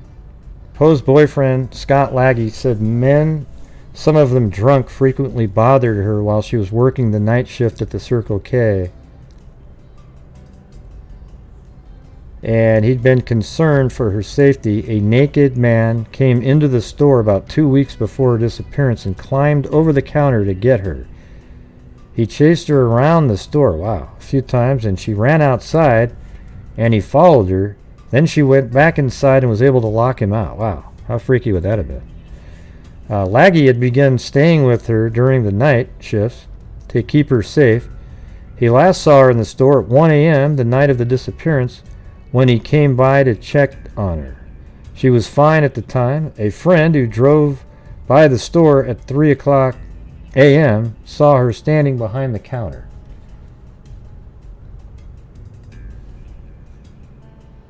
Between 3:15 and 3:30 a.m., a customer came into the store and saw a Caucasian man behind a counter. He was between 19 and 25 years old, had long black hair and dark eyes, and was wearing a black t-shirt with Megadeth Rock Band logo. I was about to say a heavy metal band. Dragon spitting fire, a skull ring on his finger, and a wire earring with a cross in the ear. He apparently drove a black van with Megadeth mural airbrushed on the side of it. He appeared to be the only person in the store, and the customer assumed he was the clerk. She wanted some cigarettes and had to point them out to the man because... So how's this going here? Let's see. A friend who drove by the store. Laggy had begun staying with her during night shifts to help keep her safe. He saw her in the store at 1 a.m. the night of her disappearance when he came by to check on her. She was fine at that time. A friend who drove by the store at 3 a.m. saw her standing behind the counter. So she was still there at 3. Between 3:15 and 3:30, a customer came in the store and saw a Caucasian man behind the counter. He was between... so it was just him at that point. He appeared to be the only person in the store, and the customer assumed he was a clerk. She wanted some cigarettes and had to point them out to the man because he did not know where they were. You shouldn't smoke, Then used the cash register and made change when the customer made her purchase. Wow. The man had never been identified, and it's possible he was just another customer, but investigators... Well, it's too perfect of timing. It's right at the exact time she went missing. Yeah, this is still Florida here. All these are Florida. I think it's Florida. Hold on.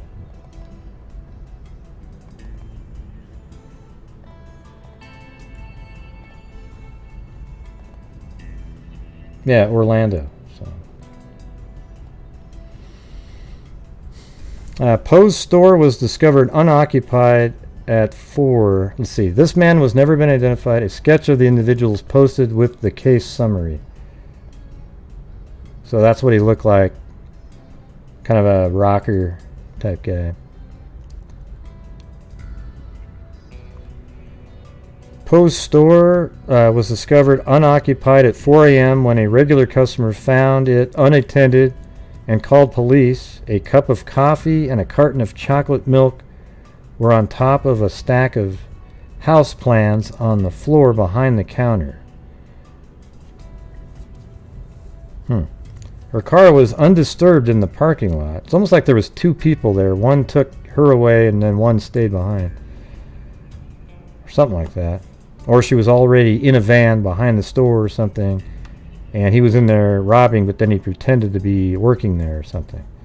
There was no sign of a struggle at the scene. The cash register was locked, and there were no evidence of robbery. It appeared as if the store had simply been abandoned.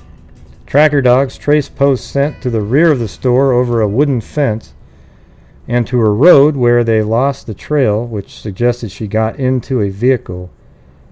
She has never been heard from again. Authorities said that they had a suspect in Poe's disappearance in March of 2002, but refused to publicly identify the individual. Investigators searched an area of land near the Chapel Hill Baptist Church in Orange County around the same time. Authorities stated that re-examination of evidence in Poe's case led them to the suspect and to the area. It is not known if any material was uncovered. Curiously, Chapel Hill Baptist Church is right across the street from Laggie's former residence. And let's see where that is.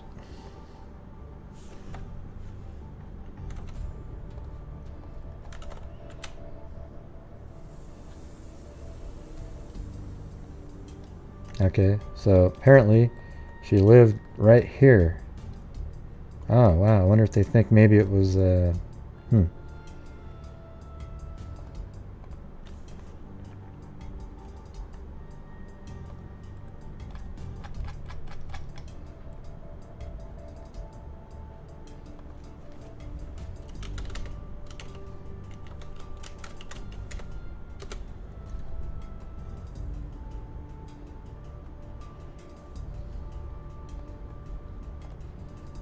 so she must have lived here.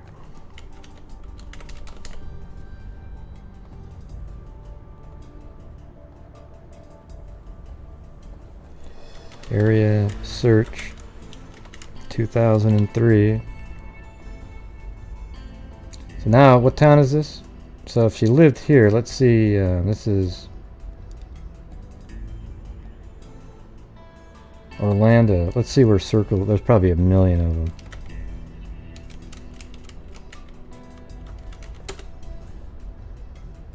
Yeah, look at all these.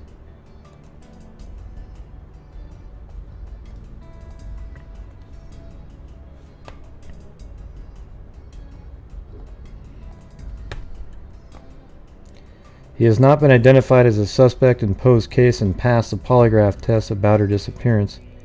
How come they always say people pass polygraph tests? Who cares? You know, they're so useless, you know? They're really only good to see if somebody would have taken it. The police were never able to locate the naked man who chased Poe around the Circle K 2 weeks before her disappearance. Poe grew up in Northern Virginia. Let me see if this gives more information. Okay, Circle K convenience store, now Citco, near Hall Road, and there we go. Oh crap! I didn't save that, did I? Shit.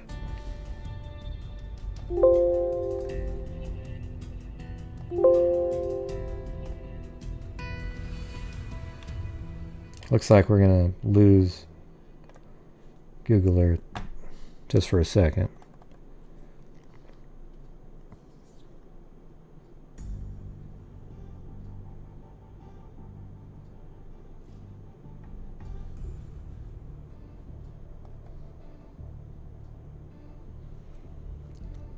Christola, a wannabe trolla. I'm just kidding. Oh, come on, Christola.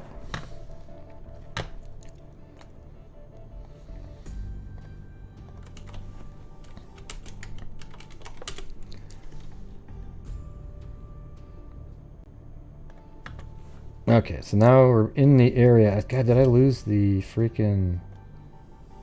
I bet I did. Shit.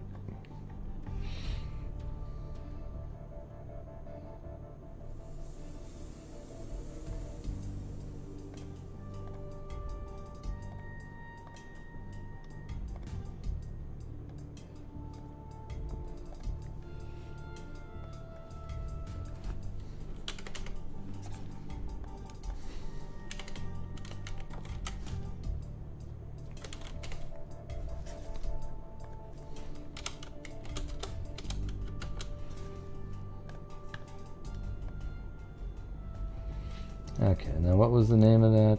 It was the...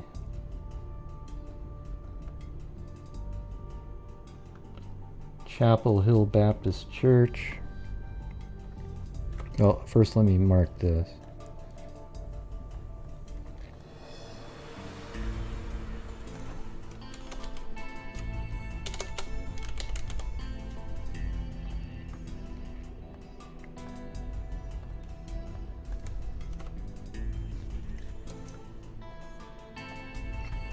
Thanks, Raven 187. I was just wondering about you. I haven't seen you in a while.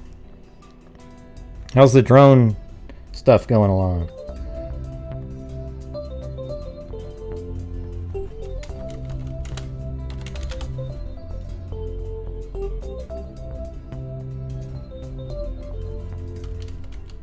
I can't start the morning without kangaroo fuel. Right. Now let me hear you say it.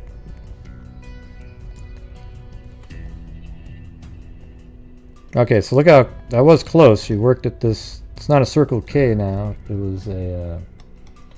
It is now a Citgo. I think it's probably right there then, right? Because that aren't they gas stations? I imagine that's it.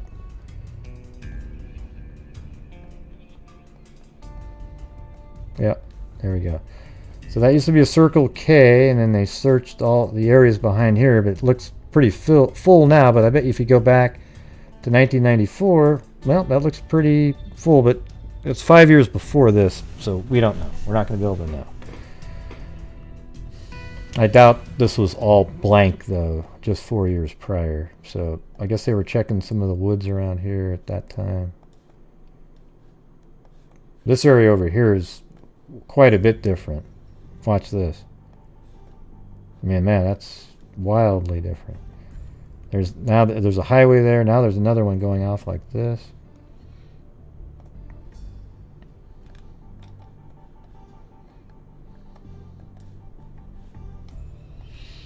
And so at the end it says, Poe grew up in Northern Virginia. She took ballet lessons for 14 years and dreamed of becoming a professional dancer. She moved to Orlando in 1989. She purchased a brand new red Toyota and planned to buy a home and open a catering business. She was sharing a duplex with a female roommate. Poe's father and older brother have died in the years since her disappearance. Her mother is still alive, however. Her case remains unsolved.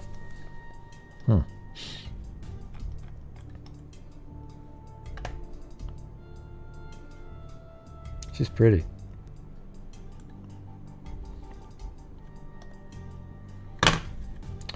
Nightmare.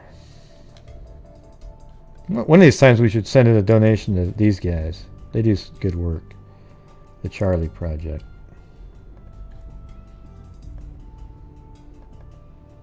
And then this is the Doe Network right here.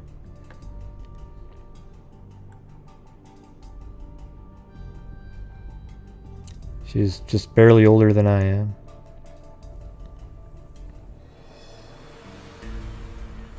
Her purse was locked inside her new red Toyota in the parking lot. I almost think there was like a weapon used. How weird is that, though, that there's another guy behind the counter?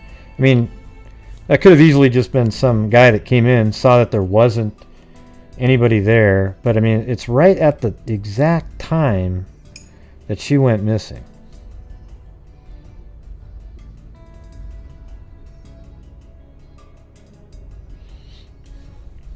What sounds like a plan?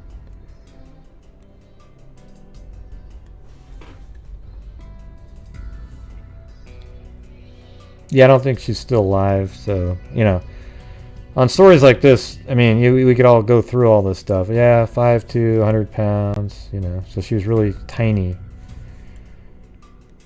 Burn scar on her left shoulder, but she's definitely not alive, right? So it's like one of those things where, yeah, you might as well put it out there. But somebody like that was in her life situation, just bought a new car, they don't just disappear without that new car, right? So somebody killed her, put her body somewhere, and they just haven't found it, and it's probably going to be one of the people that's never found. And that sucks. That'd be kind of a cool name for a podcast I just came up with. Never Found. You know, missing people that are still missing. Never found. Huh, I like that one. Of course, somebody will steal it now that I said it.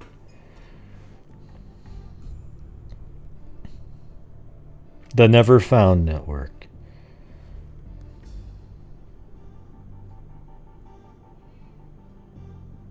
How do you know, Jenny?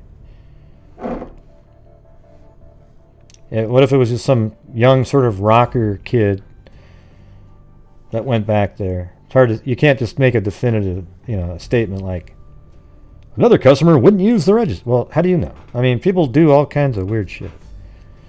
Well, that's the unfound. I'm talking about never found.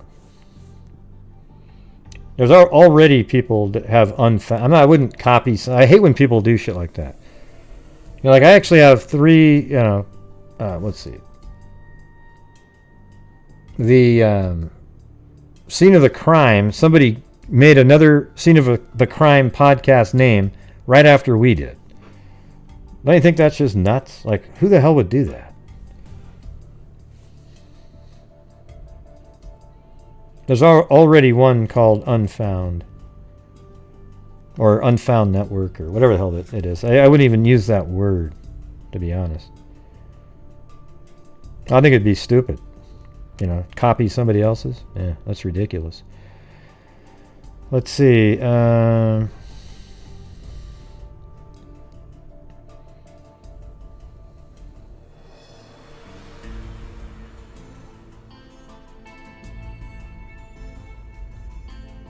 Yeah.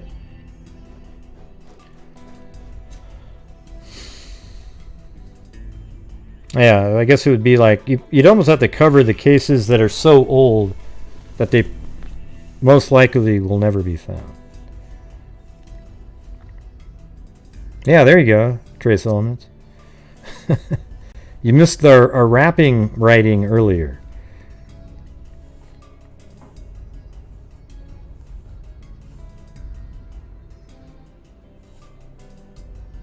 I don't like that one. That one's too long, just a regular sentence.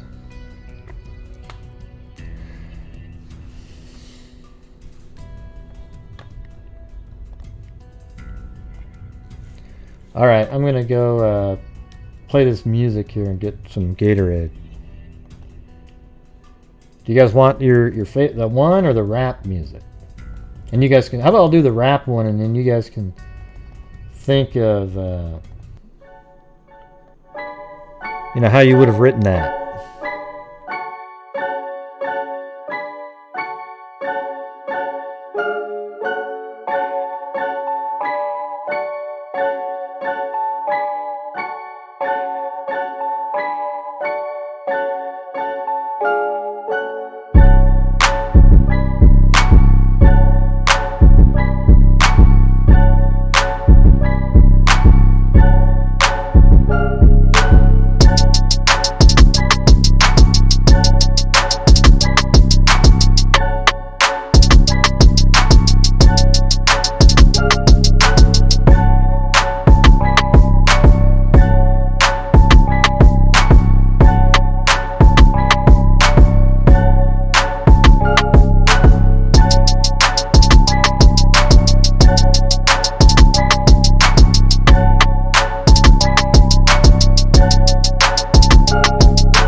On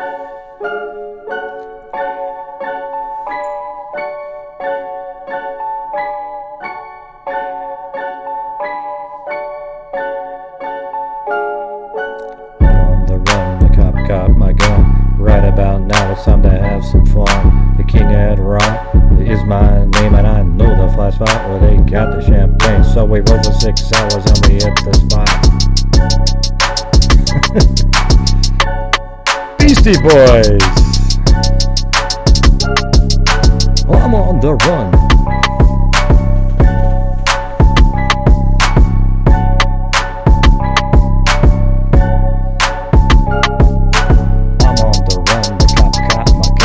Right about now, it's time to have some fun.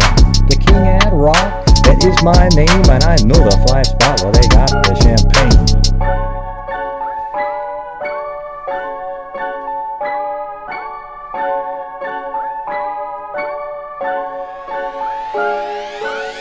Get a tasket. I go tit for tat with any. I don't think you can do Eminem on this one.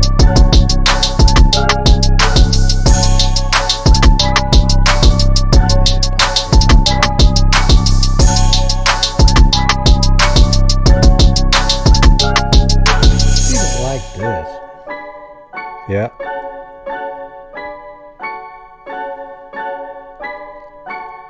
I don't want to get censored, Jay, if I sing that part. I'm just kidding. I don't really care.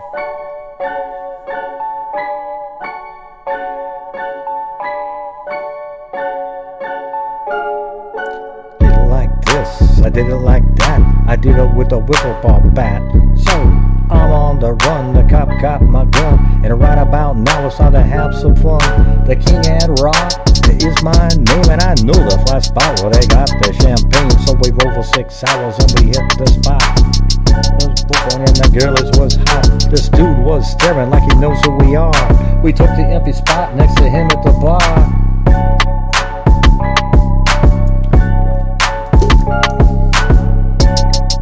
That's right, what's that one? I can't rap, so I say F-a this and F-a that. Remember that, the Australian guy? I can't rap, so I say F-a this and F-a that. F-a this and F-a that. I can't rap, so I say that. There you go. Woo.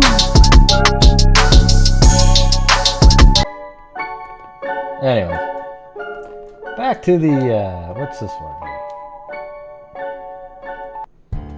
There you go, one round. I'm just kidding. I gotta go, I don't even want to do that one. I want to do the, this one now.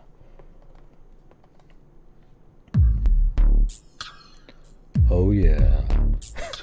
You gotta write one to this one, Trace Elements.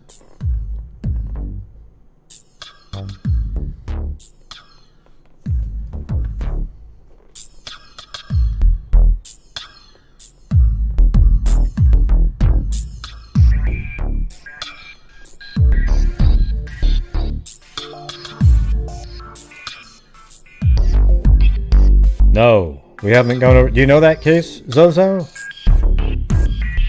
Or did you go look it up? I'd never heard of it, but apparently it looks like people would have covered it because it's kind of weird.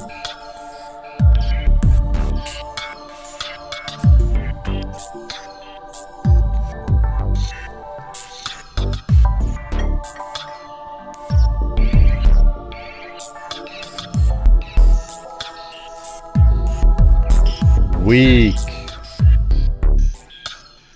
You don't like this one, Miscus?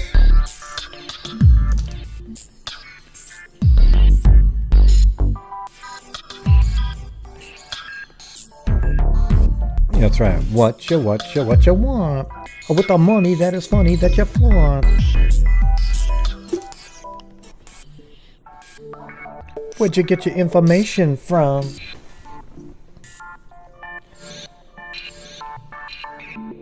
Just flowed me in just like I was Eddie Harris. I like that one.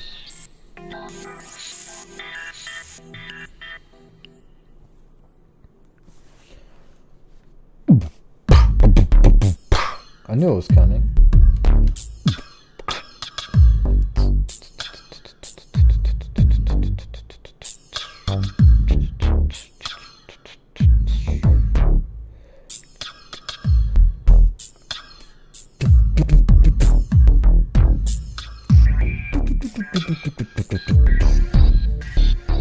Yeah, I was listening to Phil Collins. You know, In the Air Tonight, you know. I think it's one of the best songs ever written, honest to God.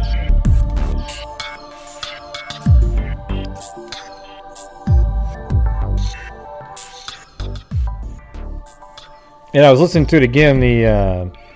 I was playing it yesterday, and then I listened to it again today. It's so weird because when he's 69 years old, last year he sang it, and he sounded so perfect. He looks way older though, you know. And he did it 10 years ago when he was 59. He was probably the best he ever was, and it was amazing. But you know, it was interesting. I watched something today that the drum part's cool, but his singing is freaking amazing. That's the best part. So the thing is he gets out there and you know, he sings a song, but then he explained what it means. You know, that whole part about I've seen your face before, all that crap. And I always heard all these rumors and everything, but he finally let us know what it meant on this video. And you know what it means? Absolutely nothing. He just wrote it out of his head at the time. And when people say, hey, I know what that means, he goes, you can't, because it doesn't mean anything to me either. Isn't that amazing? It's just like, wow. I mean, how did you write something so incredible?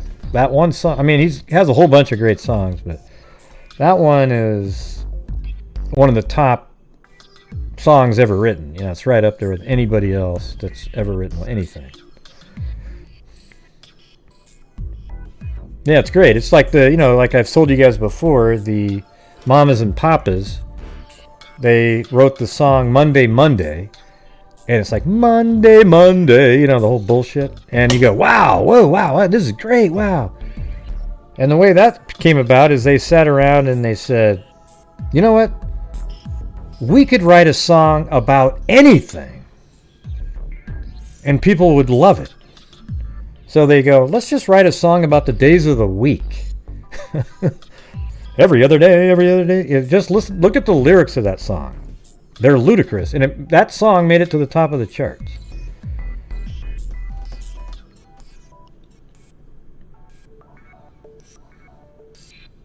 Yeah.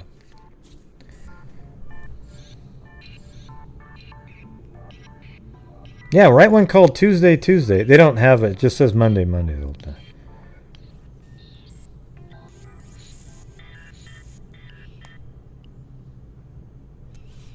Yeah. Anytime Beastie Boys play anywhere, especially Paul Revere, I'll just jump in. You know, the songs that I do karaoke are kind of, they're just all over the place, you know. Like, I do, Mama Cass. I like Creek Alley, I think is what it's called. That's probably my favorite one that they do. But I do, Have You Ever Seen the Rain by CCR, 50 Ways to Leave Your Lover. You know, it's all over the place. A few different raps here and there. Now, you like Yellow Submarine? Jesus, man. I would say that probably one of the best songs that the Beatles ever wrote was Yesterday, just in terms of the quality of it.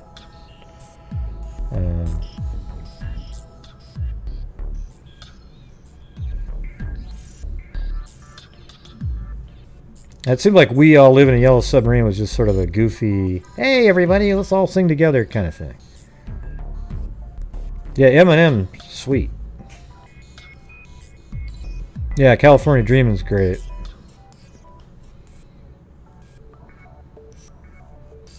Yesterday, I guess, is apparently the #1 remade song, you know, of all time.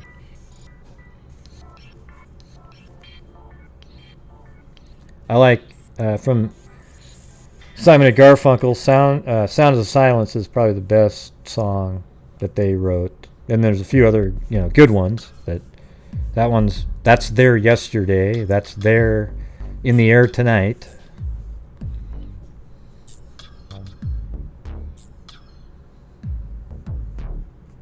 Really? That's your favorite one? Jesus, come on, Kit Kat, you're killing me.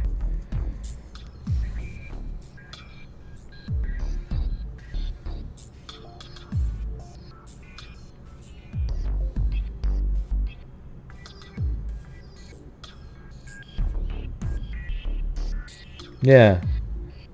What's that one song that George Harrison, he's got that one really famous one. I forgot what that one's called. That was a really good one. Oh yeah, you met Ringo? Hey, you guys, if you ever want to watch a funny movie, go watch Caveman. I bet most of you haven't seen it, but it's Caveman with, you know, Ringo Starr is in there, and then the girl from Cheers, I can't remember her name all of a sudden. And it's freaking hilarious. Oh, it's even got Dennis Quaid's in it. Yeah, Disturbed's it's its own version, so the Disturbed's version of Sound of Silence is, I wouldn't say it, you know, you can't beat in this, I don't know, it's hard to beat, it's a different type of song the way he sings it, but I love that version too.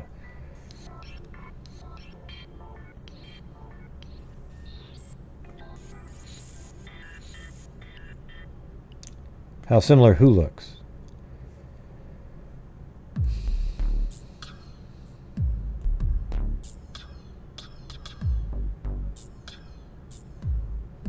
Oh, that's the one, yeah. Yeah, that was that famous one.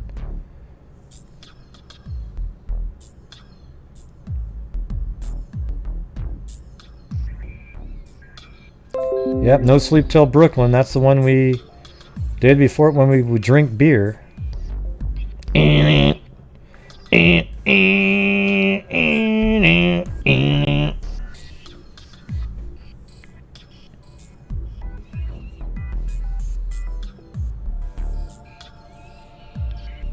I like A Day in a Life.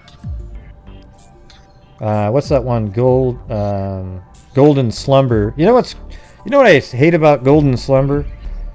Is it's such an amazing tune how it starts, and then they just ruin it. They should have just kept it up the way it starts. You know, and did something, work with that a little bit. I hated how they just kind of turned it into something else.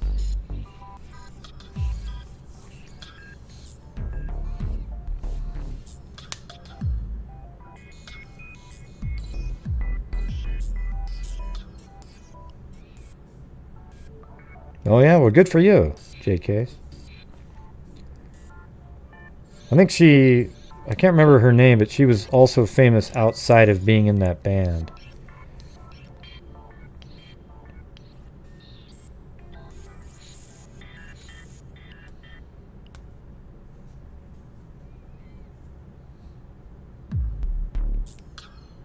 Yeah, but didn't she was related to, there was something else she was doing. The whole Phillips family. Like, there was a sister that was famous too.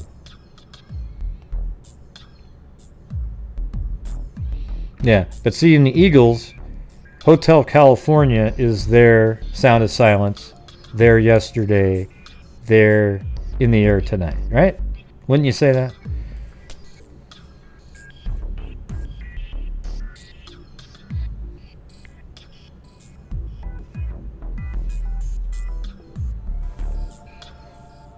Oh, okay, that was the answer to that question. I missed the first part. I didn't even see who you were talking about.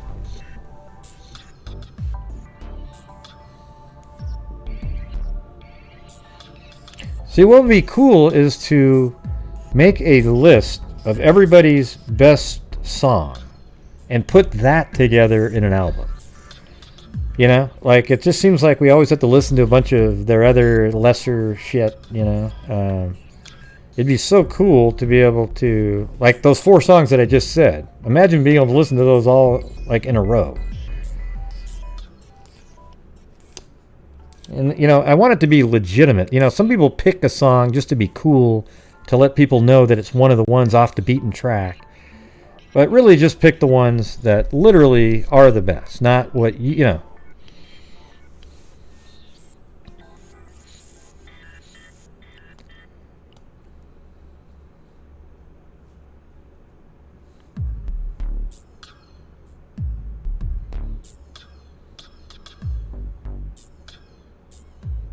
Like, which one would you pick? What's the best song?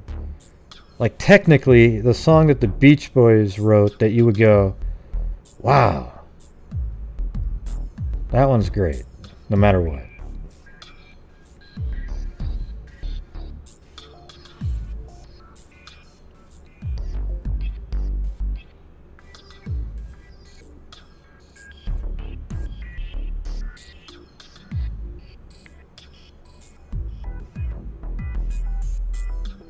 See, like right there, Christola, what does that even mean, what you just typed in there? It's just such idiotic wording. It's weird. It's like, what are you talking about?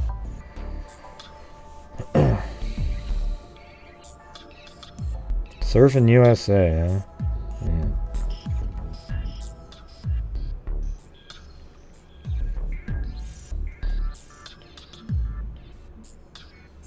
I think Good Vibration, you know, another thing, Good Vibrations is awesome. The way it starts off, and then it starts getting again into this weird shit. Like, that whole way that they were doing the first two verses is freaking amazing, right? Like the...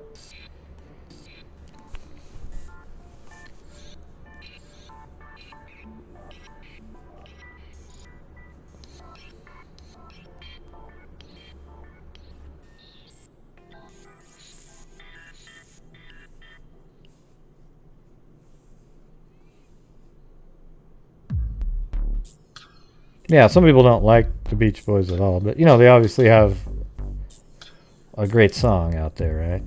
Like, CCR probably has their best song. I'm just going to the old ones. You know, some of the new stuff's just... I do like that one lady from the UK. What's her name? Shit. She's a really good singer. I mean, she's just a really great singer and songwriter, so, you know, I can respect that. I just hate all the synthesized... Yeah, Adele, she's great, yeah. You know, all the other stuff out there is all synthesized bullshit, you know. I gotta tell you, though, you know, this is gonna sound crazy, right? You guys are probably gonna hate my guts after I say this, but... you remember that bombing they had in England, I don't know, a couple years ago, 3 years ago? You know, I was never a Bieber fan, but he did a couple, you know, he went there to do concerts for them to, you know, kind of cheer him up. And man, he was totally different. Like, he seemed like a totally different guy. Like, he sang, I think it was called like Cool Waters or something, acoustic guitar. And man, it was... I gotta tell you, it was pretty good shit. I totally changed my opinion of his little idiotic self. And then I watched some interviews with him. Seemed like he grew up a little bit. I'm not sure what he's doing now, but, you know, he's definitely got talent. There's some talent there. That's for damn sure. I didn't really give him a chance prior to that. He always seemed like a little bratty little dipshit running around. But yeah, well, he tried to get away from the being overproduced part. That's what he was saying in the interview.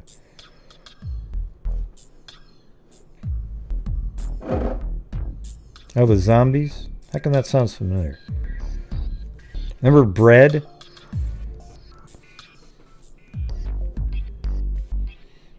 They have like one or two good songs. Even though they have an album called Best of Bread, but it's like, well, yeah, but that's like saying...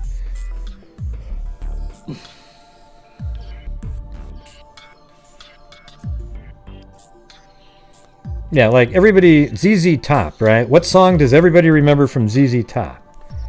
Right? It's Legs. Because that was a great video, and that girl did have nice legs on the video. It was like a Cinderella story, basically.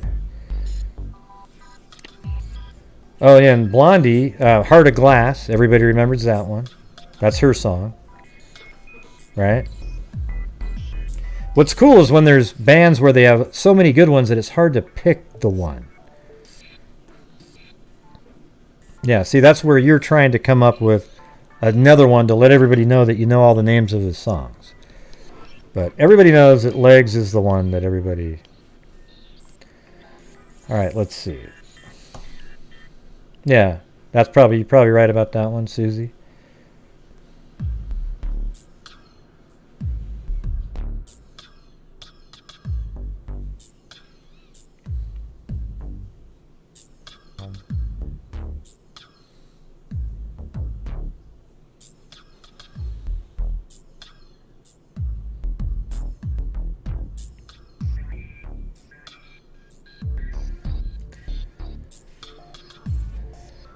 Yeah, well, the thing is, because it's better music. That's why Kim F. Sharp. Oh, she did that? When did she do that one? When did Miley do Heart of Glass?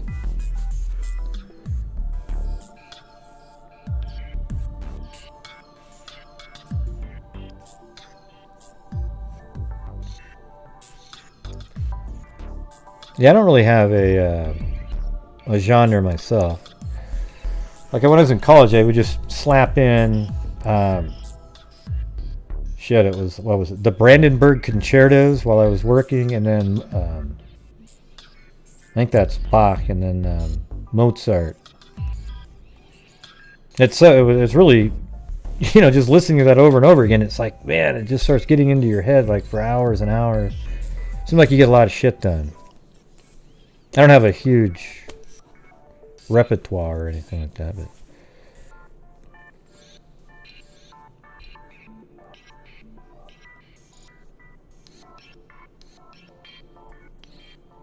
well, that's the one everybody... Oh, is that the other later person? I know it's Johann Sebastian, but I'm not sure if that's who you're talking about, because that's the only one anybody's talking about normally.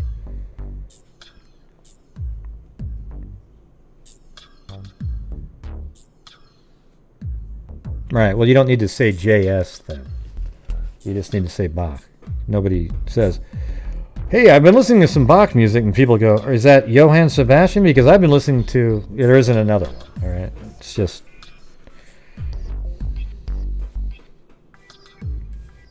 Hey, go up to a music teacher and call him Batch and see if they get pissed off at it.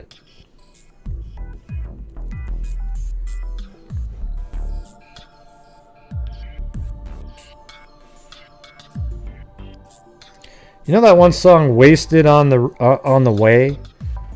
That's a good one. It's called "Wasted on the Way." Go try to find that one.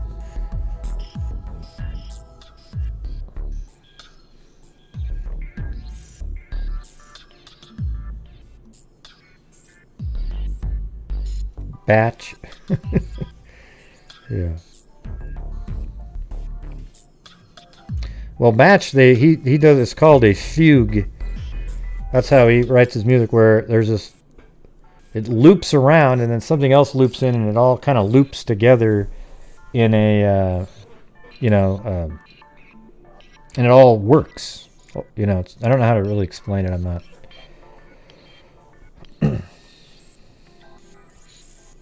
All right. I want to get to this last story here, though, everybody. Hope that's okay.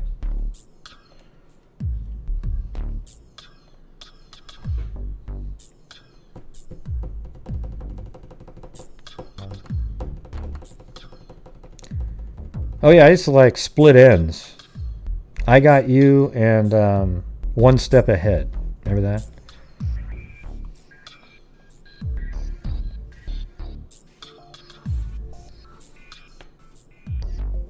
And you'd see that on MTV, the original.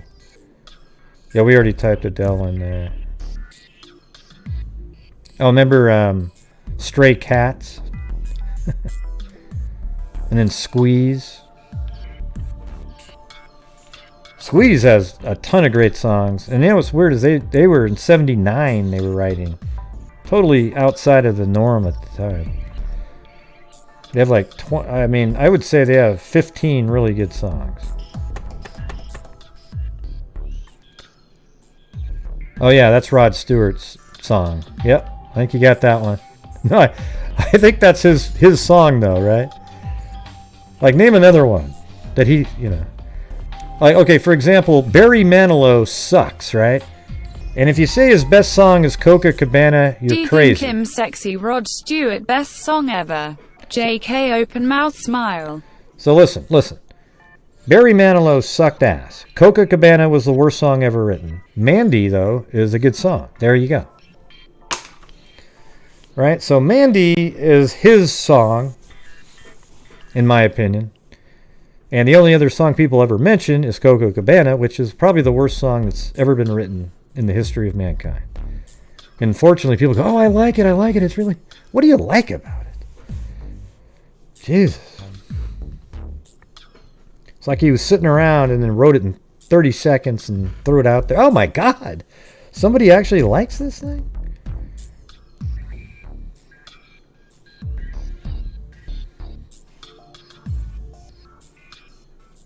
Oh, good for him, Susanna. Good for him. That's not what we're talking about, though.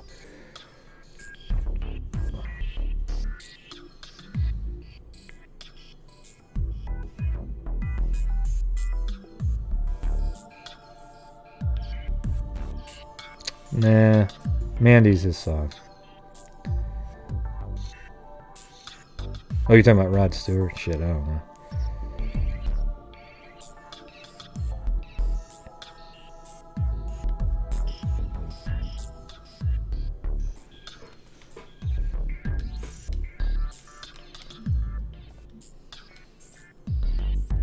Oh, my favorite song ever is Copacabana. Oh, God. Listen, you know those people that I say should get put in prison for life if they chop up a body? If they, somebody dies in the house and they chop up a body? I feel the same way for people who believe that Copacabana is the best song ever written. Even if they think it's his best song.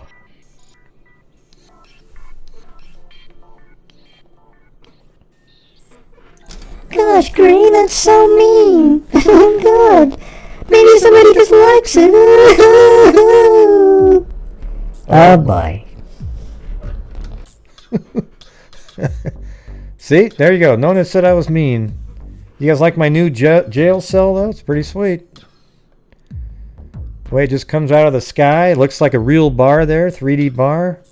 If I hit it. Oh, no, that's not quite right.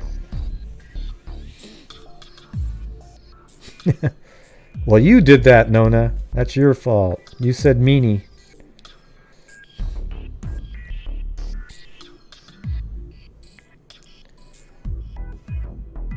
Yeah, you're right. See, Jay, that's exactly that song right there.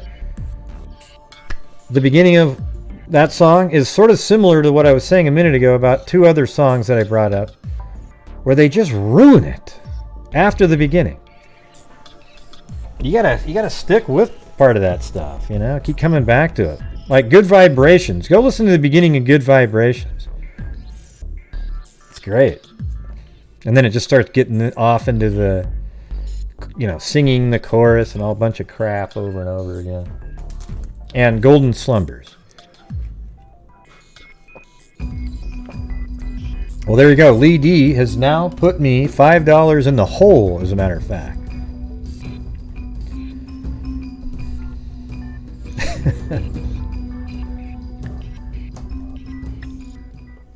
No bail.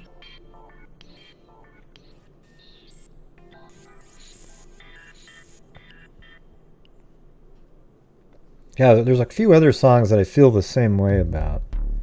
Where you just go, oh man, that was so good. Oh, God, you blew it.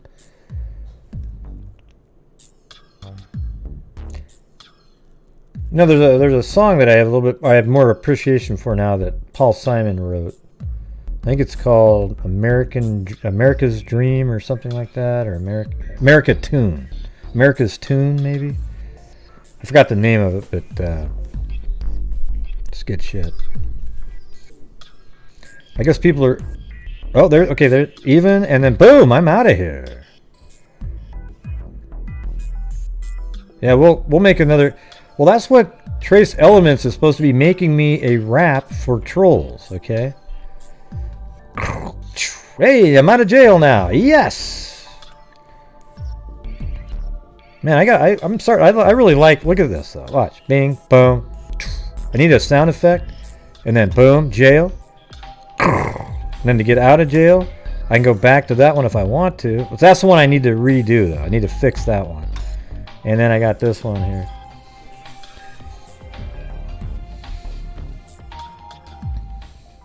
Bail. Thank you, Firefly, Mary Clark, and Lee D for putting me in the hole. Thank you. What do you mean she said she wrote it? I don't even know what you're talking about. Gray, No please idea. write a rap for trolls in general and Oh yeah, blast she wrote when it. they She try wrote it to a while disrupt ago. your She wrote it, but it doesn't channel. work. Cold sweat, It doesn't smile, work. and get out of jail. It doesn't really work for that beat, you know. I need something that's sort of like the other one, but just the words changed around a little bit.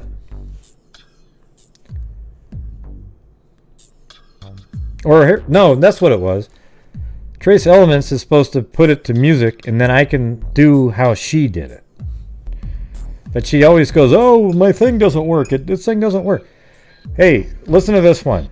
Listen to this one right here. You're on Facebook, right?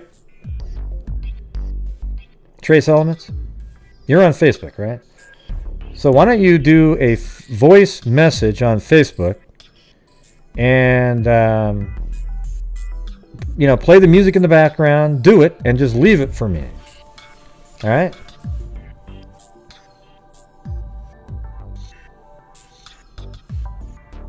Yeah, but I only have my beats, the ones I've got. Okay, well, you gotta be able to send me a freaking MP3 file of you singing it, though. It's easy. You know, sing it into your phone. You know, do a phone recording and have the music playing in the background, and then I'll have it. Okay, do it on his. Okay. All right. And are you using that beat that I gave you, or is it a whole different beat? Is it the one that we're playing right now? Or the first one?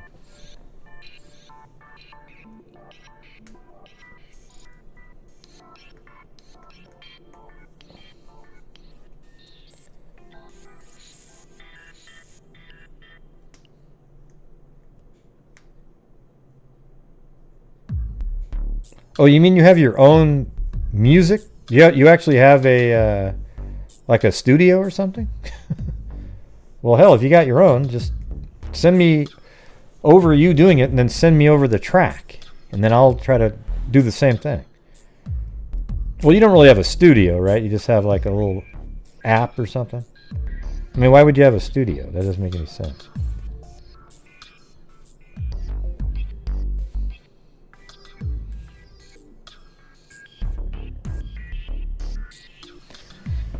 Yeah, people do seem to sing those a lot when you go do karaoke. I don't know why either. Sweet Caroline's easy though, yeah. And everybody's singing in the background. Ba ba ba, right? Yeah, right. Everybody goes in the background. Oh, is he really? What does he do? Trace Elements. He's a rock star? Like literally a...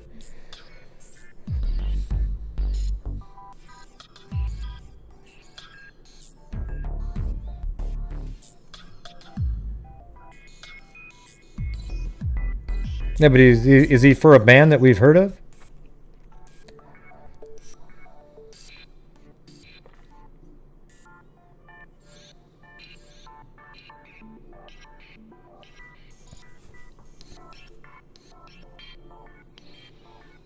Okay, anyways, too much pausing going on.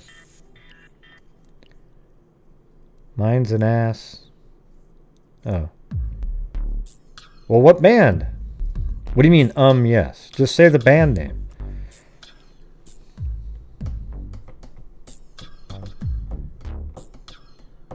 I mean, if he's known to people, then what difference does it make, right?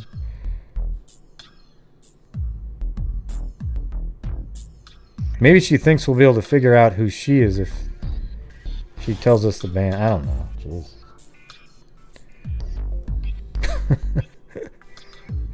Jeez. You're the one that said you didn't have to tell us anything about it.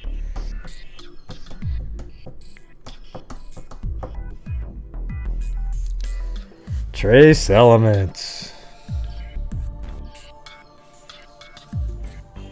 Ah, there we go. She avoided the answer. She just put a bunch of free carts in there. We want to know. We want to know and we want to know now. Ooh, come on. You're turning violet, Violet. No, I'm Veruca Salt, you idiot. Oh, okay. Sorry.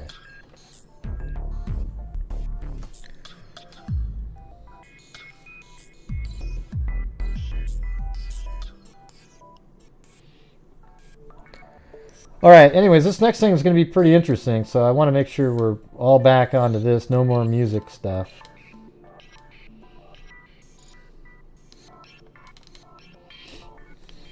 So, let me know.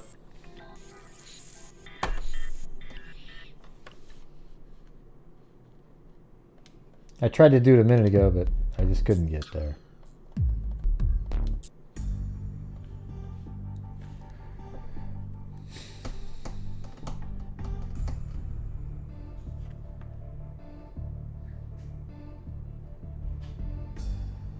Okay, but anyways, if you're still out there, Trace Element, send me the...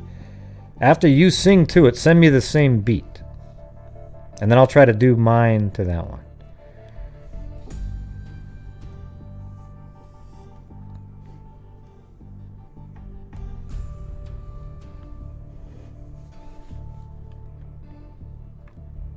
That sound good?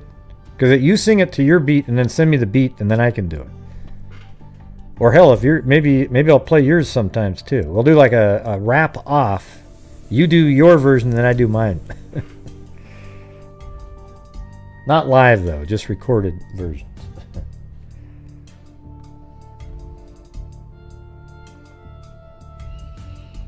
All right, here we go, everybody. This one's really pretty crazy right here. Pretty crazy. All right, here we go. You guys ready? You guys ready? 5, 4, 3, 2, 1. And a 5, and a 4, and a 3, and a 2, and a... Nope, they're still talking about it. I see Zozo still typing in band names and all kinds of shit.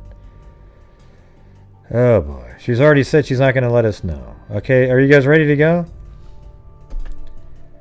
All right, back to you, Jim. All that stuff. Okay, cool.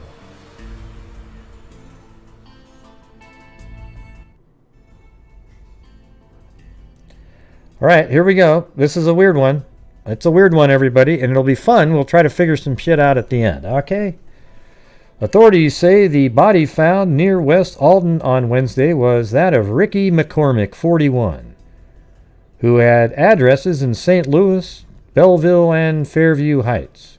He was identified by fingerprints on Thursday.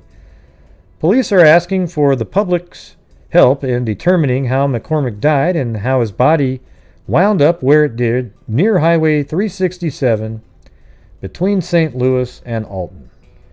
A woman driving along a field road west of Highway 367 found McCormick's body about 12:45 p.m. Wednesday. Major Tom O'Connor of the Major Case Squad said authorities are treating the suspicious death as if it were a homicide. No cause of death has yet been determined.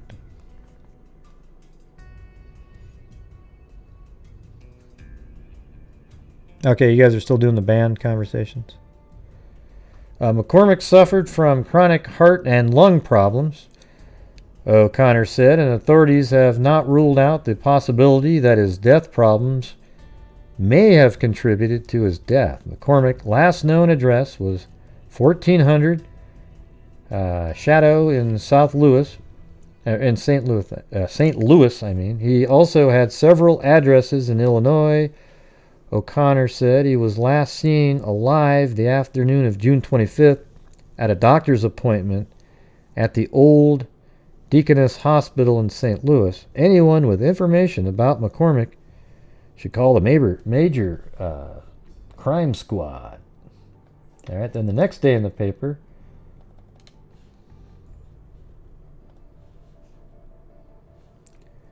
the major case squad was wrapping up its investigation Friday into the death of Ricky McCormick, 41, whose body was found Wednesday near a cornfield off Highway 367 near West Alton. Major Tom O'Connor said medical examiners had not been able to determine a cause of death, and the 18 people working the case had found no evidence of a crime. The squad was turning the investigation back to St. Charles County Sheriff's Department. A woman driving along a field road near Highway 367 west of West Alton discovered McCormick's body Wednesday afternoon. Officials have said McCormick suffered from chronic heart and lung problems, which could have contributed to his death. All right, next. This is 3 days. The first ones were the 2nd and the 3rd of July. Now this is the 6th. Major case squad investigators say they can find no evidence of a crime in the death of Ricky McCormick, 41, whose body was found near a cornfield. Medical examiners have not been able to determine a cause of death. We've worked every lead, and not only can we not prove it is a homicide, we can't even come up with a motive for this guy to be dead. A woman found McCormick's body early Wednesday near Highway 367. O'Connor said 18 people have been working the case since the major case squad took over Wednesday. So they're putting a lot of effort into this.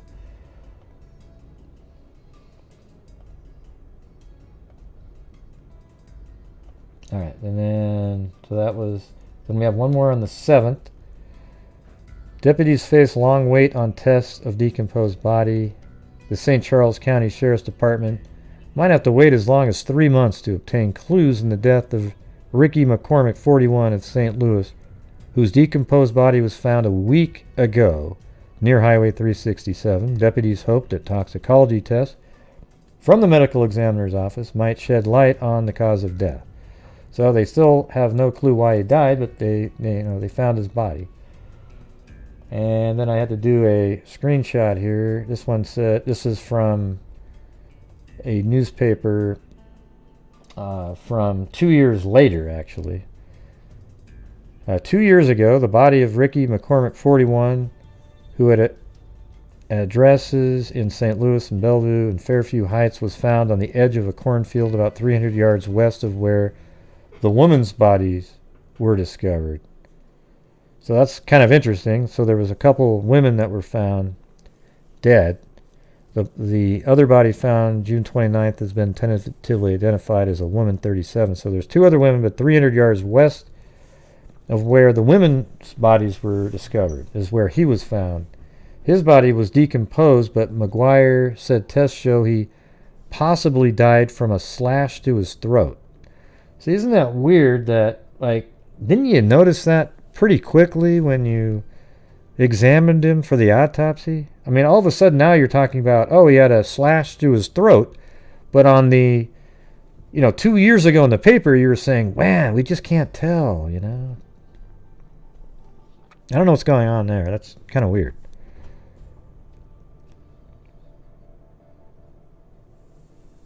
Yeah. Okay, so then, now this is where the case gets kind of weird. There was nothing about the case at all for 10 years because there's just nothing to discuss about it.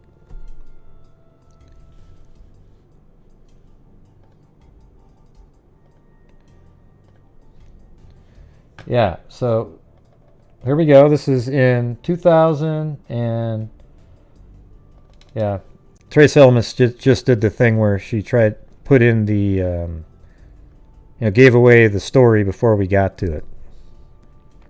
Gosh, trace elements, man. All right, this is what the guy looks like. That's McCormick right there. The system McCormick devised was cryptic enough. So here's the thing: is the FBI actually said that they found in his pocket 2 different notes. Okay, they found like these 2 notes, and they say they're cryptic. But here's something that I want to look at first. I think it's yeah, there it is. So this is on this website I was looking at, and if you look at this, it says right here, on June 30th, 1999, the body of Ricky McCormick was found in a field in St. Charles County, Missouri. McCormick had been missing only 72 hours, but his body was already badly decomposed. In 2011, the FBI revealed they had found 2 notes in McCormick's pocket written in complex cipher. McCormick was a high school dropout who could barely write his own name. Okay, so here's the thing. I think it's possible, it could be a code of some sort, but it also could just be that he can't write at all, so he's just kind of writing out the way he wants to write it. I don't know. I mean, let me get the... Let's go to the FBI page itself. So they literally... I don't even know if that's it. I think it's... No, I think that is the page. Yeah, there's 2 of them here. So when you're looking at these notes here, they were in his pocket. Now, when you look at some of these, you see down here, NCBE, these are all repeating things here, this NCBE, NCBE, NCB, which is interesting. Because then it means it's not random at some point. I mean, look at right here, NCBE, NCBE. But some of the stuff that I was looking at down here was in this area where it starts talking about right here. 36, I almost feel like this is miles, like 36 miles, and then 74 Sparks East. Okay, I mean, so the funny thing is I looked it up and I found a 74 Sparks Street, but it's 74 East Sparks Street. It's almost like he's writing around directions or wherever this came from. And right here, 29,000, maybe, because I guess apparently there was drugs. Like this guy was involved with drugs a little bit.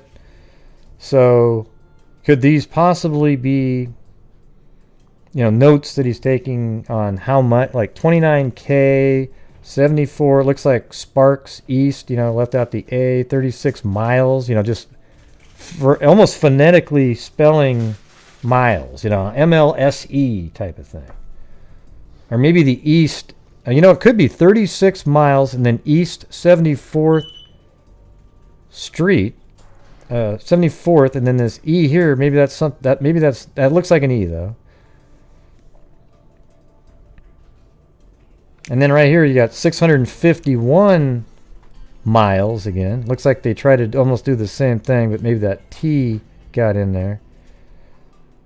And then there's that E again, so maybe they're just putting the E there. So 651 miles, and then that's where it gets then it starts getting crazy. And then right here you got 99.85, maybe that's dollars. And then I was just looking at this thing, to use, please, something. What if he was just really dumb, like he couldn't write, so he just wrote like, it just sort of made sense to him. And it's not a complex cipher. It's just something that made sense to him because he just sort of figured out how he could write. So I guess in a way it's a cipher, but it's not one. It's almost like how Native American, I think it was the Navajo in World War II, they have a language that no other countries would have a clue about, so they spoke back and forth and communicated, and the other countries had no clue what the hell they were talking about.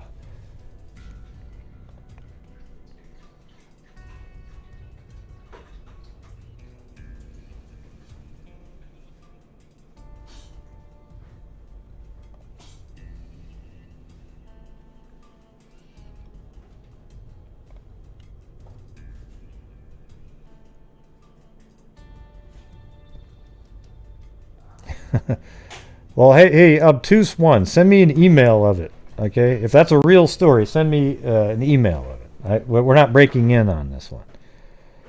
Yeah, I mean, that's a pretty big story if it's true, but, you know, I get a lot of trolls in here, too, so send me an email, okay? What do you guys think of this, though? I mean, he could barely write. This was in his pocket. It seems like he probably was murdered if they think the slash on his throat did it.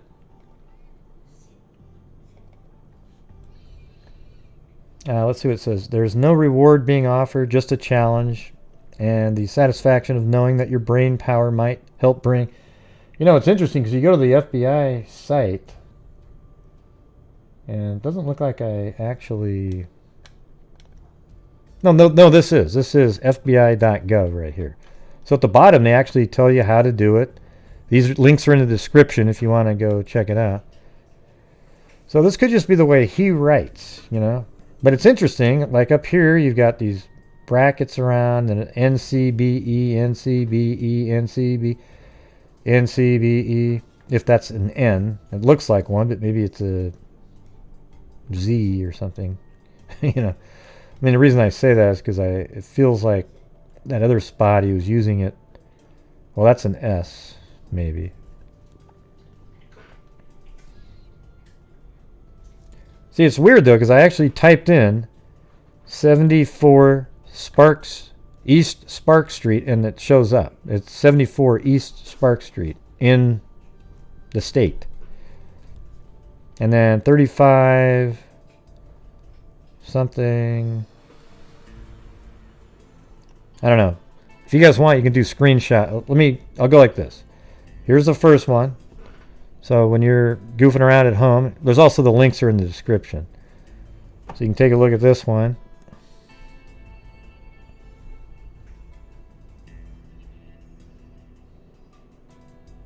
Now see, look at this. 71, 74, 75. I wonder if that has anything to do with something. And that says FL. I wonder if this is the Cypher part right here. And once you can figure out what the hell's going on here, you can do the rest of it, if there is one. Because look how weird it is right here. It's like FLRSE, and then this one is CDNSE, and then again, those are identical. PRSEOND,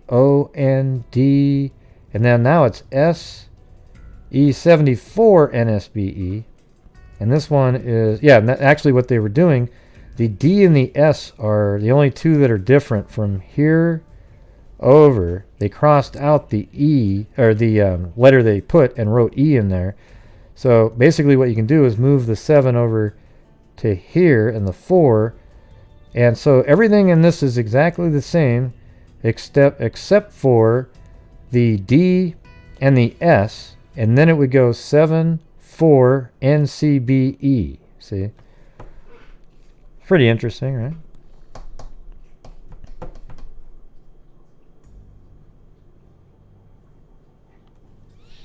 And then this one is almost the same too. See, now it's like RNT.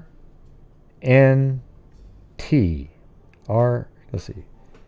RNT. But then it's, so the differences are FLR and then CDN and then PRT. FLR, CDN, PRT, and then it's SESESE. Then PRSE, PRSE, PRSE. And then looks like ON, ON, ON.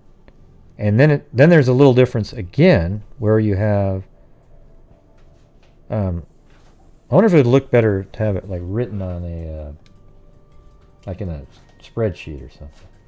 I'm going to try it. I'm going to see what that looks like.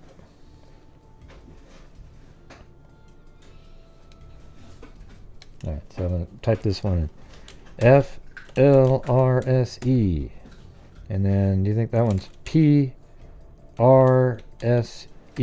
I think that's an R. Yeah, it looks like it. And then this one, and then it's ONDE, 71 NCBE. Okay.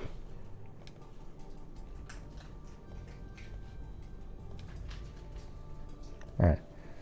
Then the next one is, could be completely meaningless shit, but CDNSE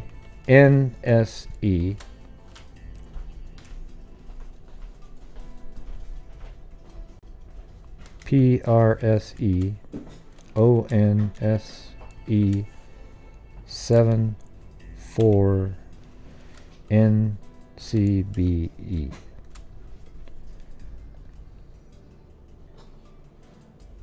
Oh, I think I have too many B's on, and this one has one extra. NCBE.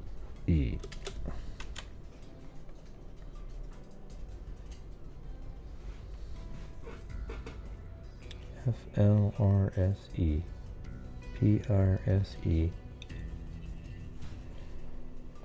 Wonder if it's better to go like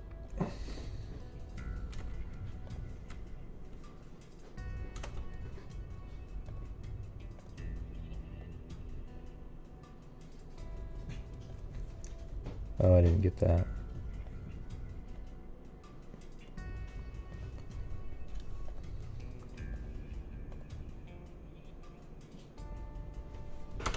I'm just going to do this again. FLRSE PRSE. Okay, those are repetitives, and then I'm going to switch. These aren't though. OND E71. Oh, that's right. That's what happened. 071. And then let's do this one again. CDNSE PRSE again. That repeats. Then we've got ONSE 74. So those are almost the same. And then let's read. They all have NCBE at the end, and then NCBE. All right. And the next one is PRTSE, and then PRSE, then ONREDE, and then NCBE. So that's kind of weird, right? I mean, look at those things. They're almost exactly, those three are all the same. These are almost the same, except I think I did that one wrong. That one is, okay, PRSE, and then ONREDE, and then there's an extra deal going on here. Now it's 75.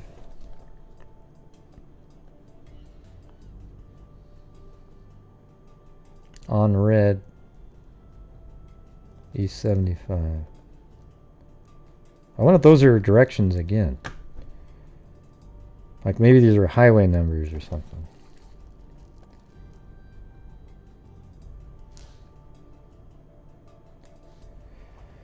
FLRSE, PRSE. I think this is an R here just because it looks like these. It's just kind of written a little different. And then ONDE71 NCBE. Right. So this one's a little bit different because it's got, after the PRSE, it's got 2 extra digits in it. But you still have the ON. So now what I'm going to do now is I'm going to actually, I'm going to make another column here and then move out these because these are different. Boom. See, the ON is correct.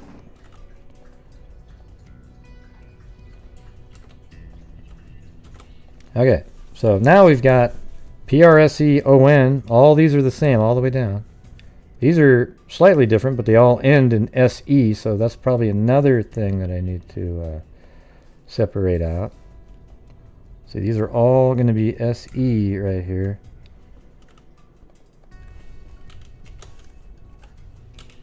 Yeah, shit.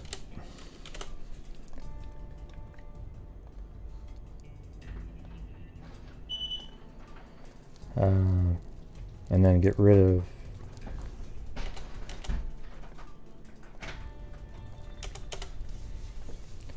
yeah. So there you go. You see that one? You got the FLR, and then all of them have SE right there. All of them have ONs. All of them have this. And now it says FLR, CDN, and PRT. And then the only things that are totally different then are column A and E. Look, these are the same. I mean, these are the same. These are the same. These are the same. And these are the same. The only things that are different are column A and E.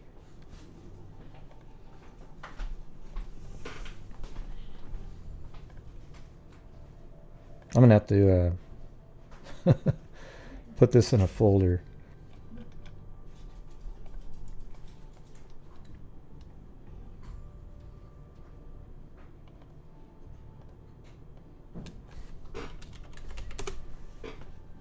Yeah, so what do you guys think of that? It's kind of interesting, right? Alright, so you got that, and then what about these lines here? You almost wonder if that's the... something's going on in there, like if you can figure this part out.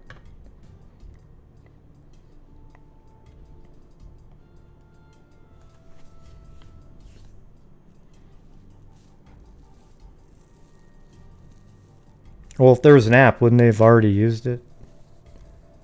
They're you know, I'm sure FBI has all kinds of code breaking shit where we don't.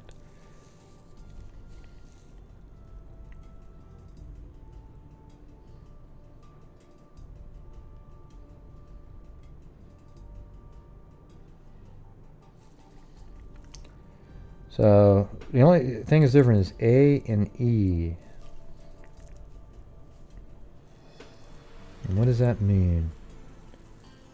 And it's interesting. You know what I also think I should do here is insert another column and then separate the number out, because that is, those are different.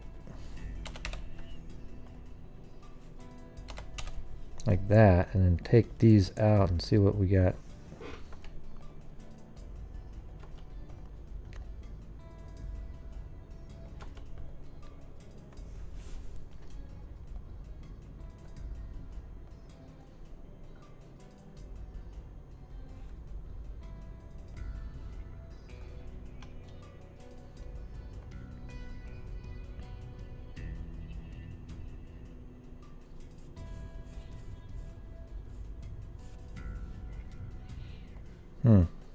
I wonder if it's saying, like, you go to the 71st position, 71st, put in, it could be a D or an E, maybe it's telling you, and then somewhere else tells you which one of the letters that it uses, right?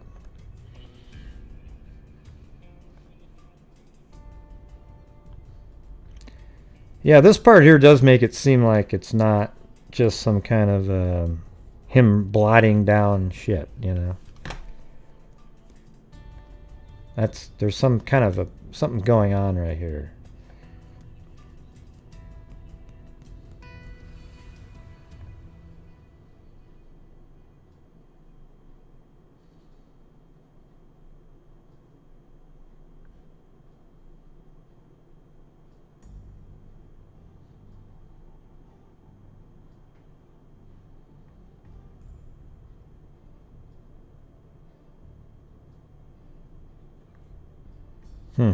You know, the funny thing is, it's probably like that song that Phil Collins wrote, right? Like there's no meaning to it. And then somebody's sitting there trying to figure out something for years, and there's no meaning. I think this is interesting, though. This little segment that was in there. Let's see what's down. Let's see if this thing...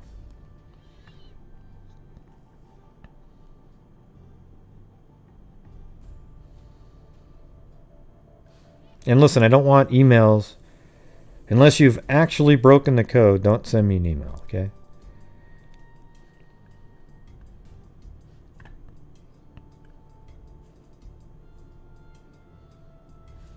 Yeah, it might have meant something to him, but this right here is really... This section right here, this whole area right here, seems totally different to me than this stuff. See, it's almost like this area, and it's interesting that you have this in brackets and then this one little segment of weirdness. But then right here, all of these have brackets. Looks almost more organized the way it's written too, comparatively. And 194 wilds. There's like almost like an apostrophe right there.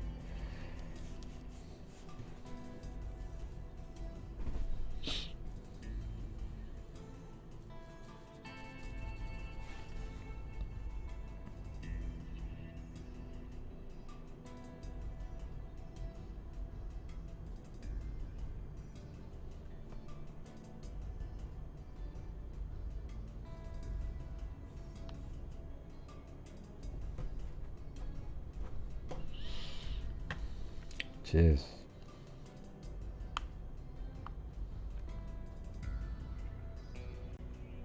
And then here's the last part. Seems like there's numbers. 36. I kind of think it says like miles. Almost like you're trying to give directions on where to. And I don't know if this is part of a GPS coordinate or dollar amount right there.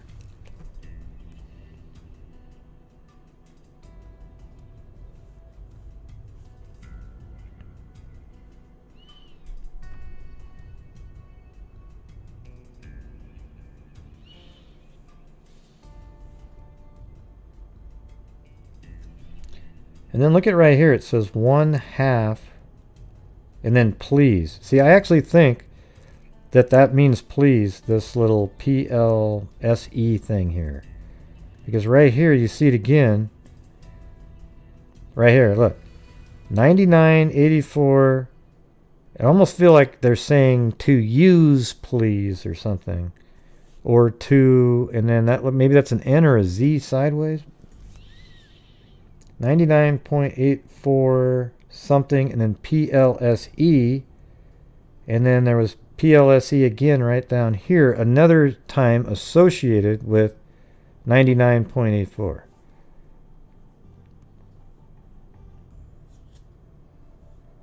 What do you mean definitely? What are you talking about? Yeah, this looks like it could be a coordinate on, let me type in 99. Well, I don't even know how to do it, but you almost have to have the other one. 99.84. Let me type in 0. Does that go somewhere?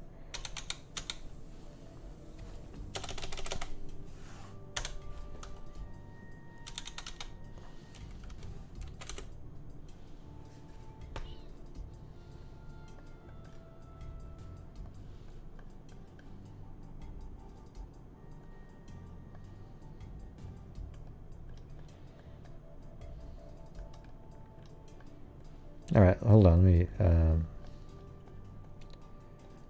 me try something else.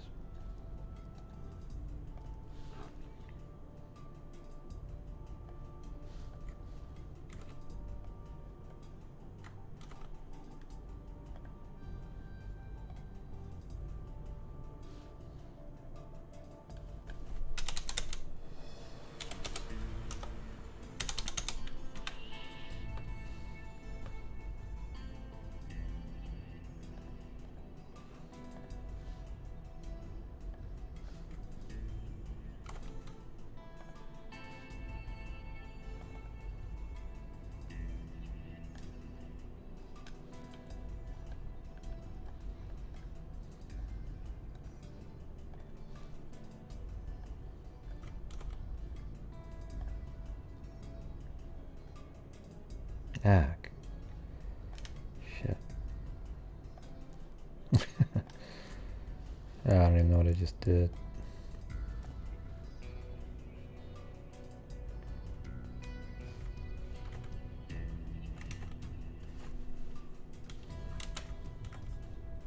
Oh man, God damn it.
I just want to see where this, possibly, if that is what that is. Okay, so that's not even ever going to be in the United States, whatever that 99.84, that's China or something, Russia maybe. So anyways, yeah, wasn't that fun? Good stuff, good stuff. You guys like the whistles, huh?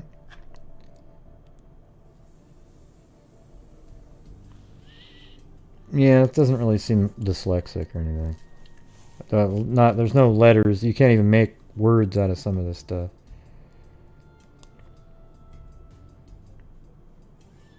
It's interesting though that there's repeating of letters that seem 1/2 mund. Please. See, that's definitely a half. Like somebody wouldn't type that in down there.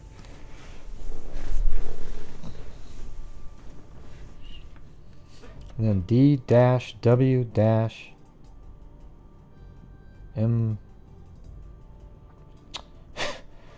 You know, I'm not going to spend a ton of time on this just because it's... This part here is interesting to me because it's very organized and specific. You know, if you look at that, there you go. There's repeating down there, there, there. So S-E something on and D-E.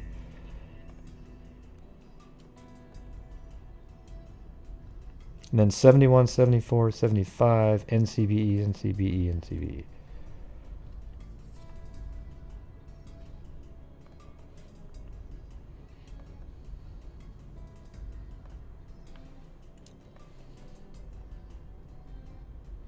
Yeah, it must be aliens.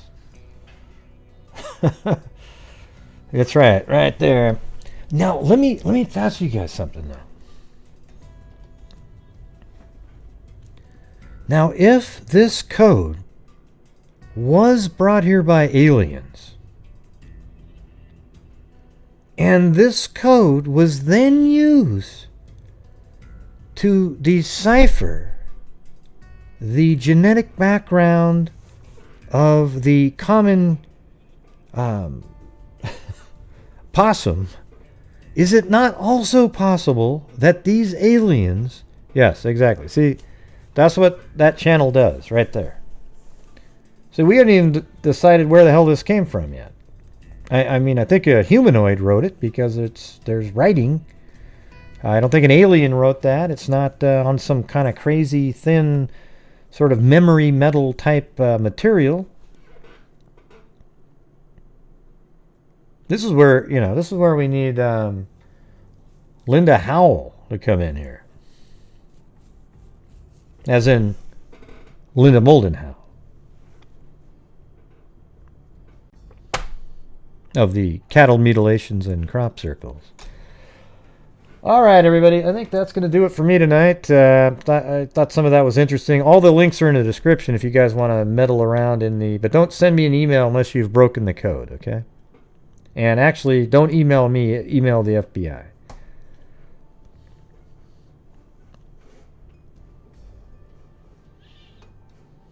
Hey, 2 cents. Somebody just came in there and said that they released a sex tape with Biden. It's all over the place. We kicked them out of here. But I said, hey, you know, I'll tell you what, if you send me the email, if it's true.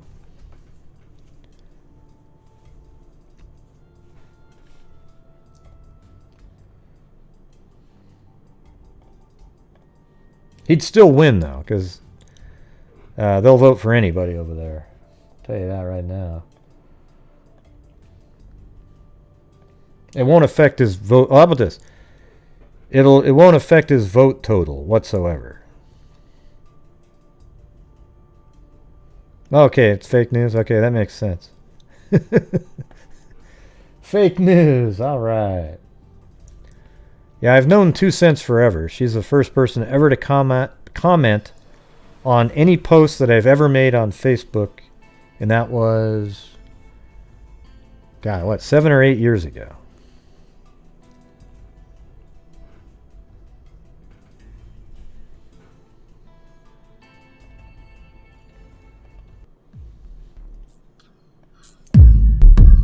Yeah, it's 2 cents. 2 cents, 2 cents. You wanna? I wish I had all the could do it, but I could easily do one about that. It's like too short almost, right?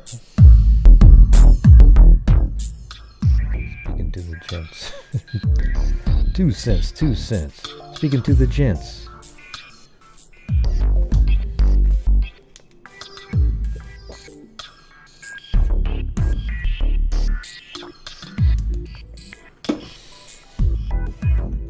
I don't have freestyle. I suck at it.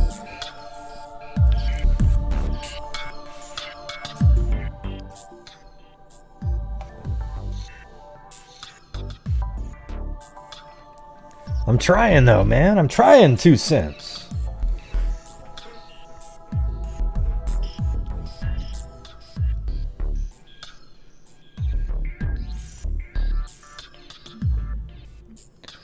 Yeah. I mean, the rallies have been huge, though, for Donald, but we're not, I don't know. He's got a hell of a lot more enthusiasm by the people who actually like him. It's just, did he, you know, are enough of, is that going to work, you know? I don't know. Well, thanks, Jen H. Yeah, I just stumbled across this guy. I'd never heard of him. It's kind of an interesting little Cypher thing here. If you guys find anything that makes sense, you know, let me know. Well, I know. That's why I'm telling. I'm telling somebody to send me the tape. Of course, they won't send it to me because it doesn't exist.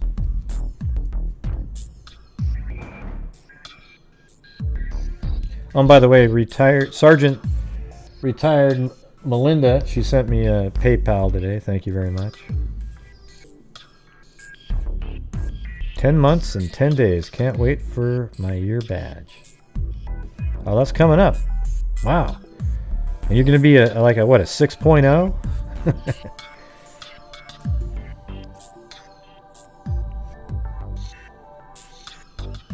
Oh, no, I've seen much worse. I've seen, well, it's not much worse than some of those ISIS videos. It's probably right there, though.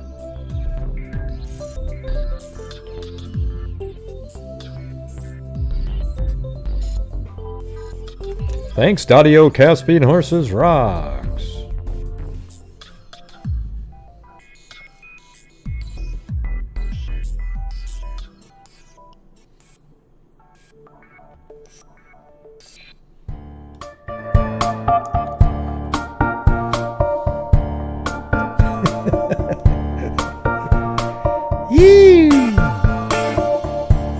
Oh, you know it. You know it. He's just... It's almost probably a little bit like Handmaid's Tale the way they do it.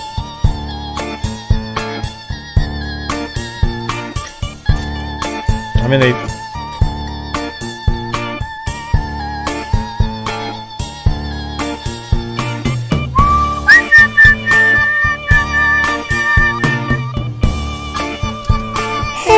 The greatest music ever! Yay! You boy.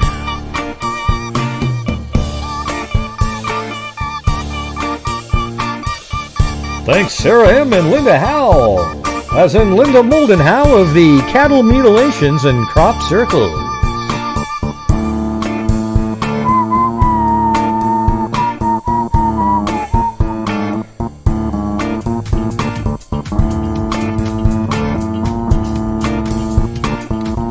Hey, Streamlabs, that music doesn't go with it.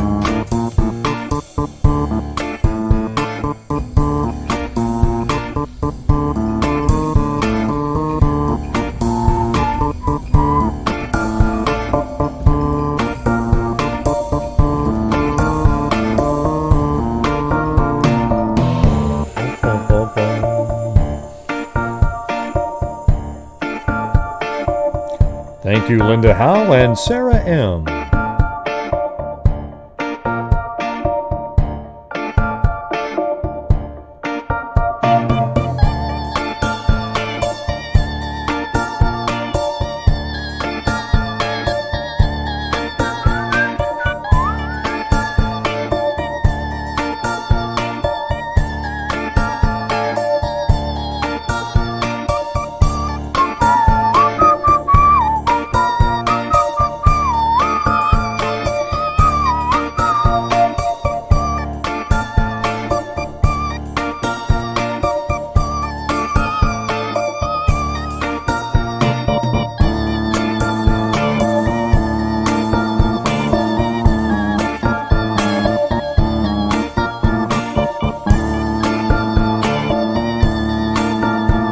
Thank you, Kim F. Sharp. Harp.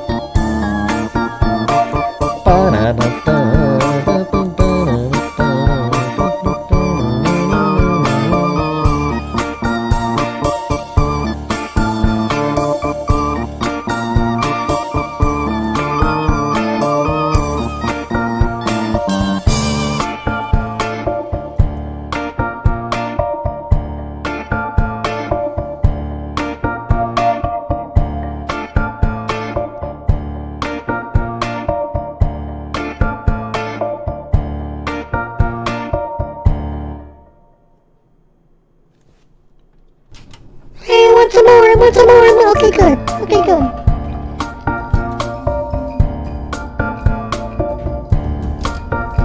Dang, Mary Lou, you're so... You're just... I don't like you, Mary Lou.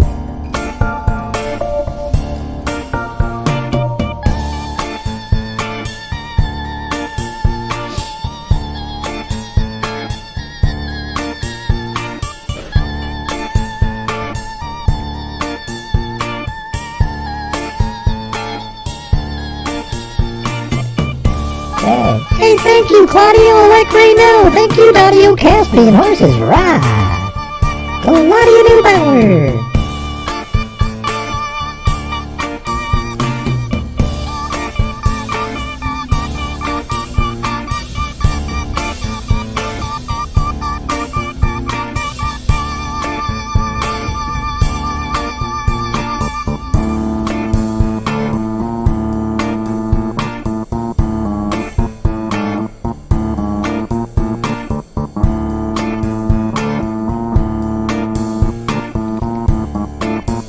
Oh, cool. Oh, that's so nice. Claudia Neubauer.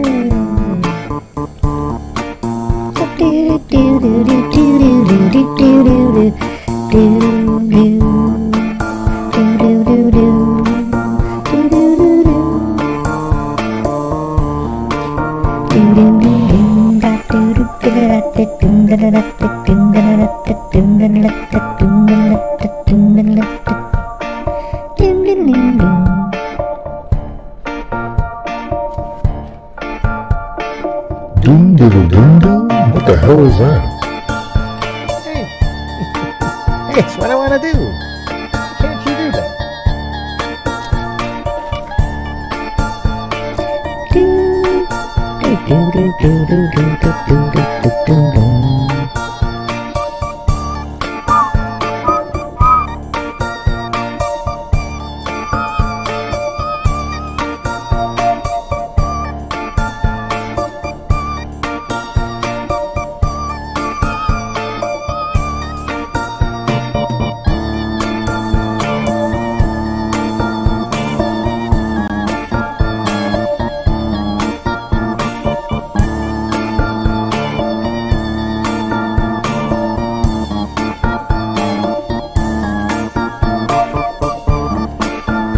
What, are you just taking a nap right there on that rock? You're just gonna sit on that rock? What the hell are you doing?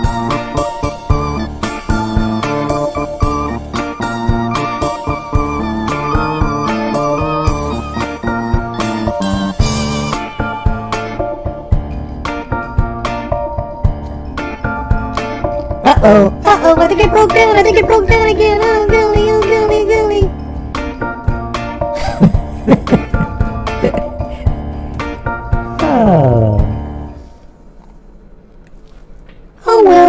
Oh well. Hey, do some more deciphering, people. Do some more deciphering.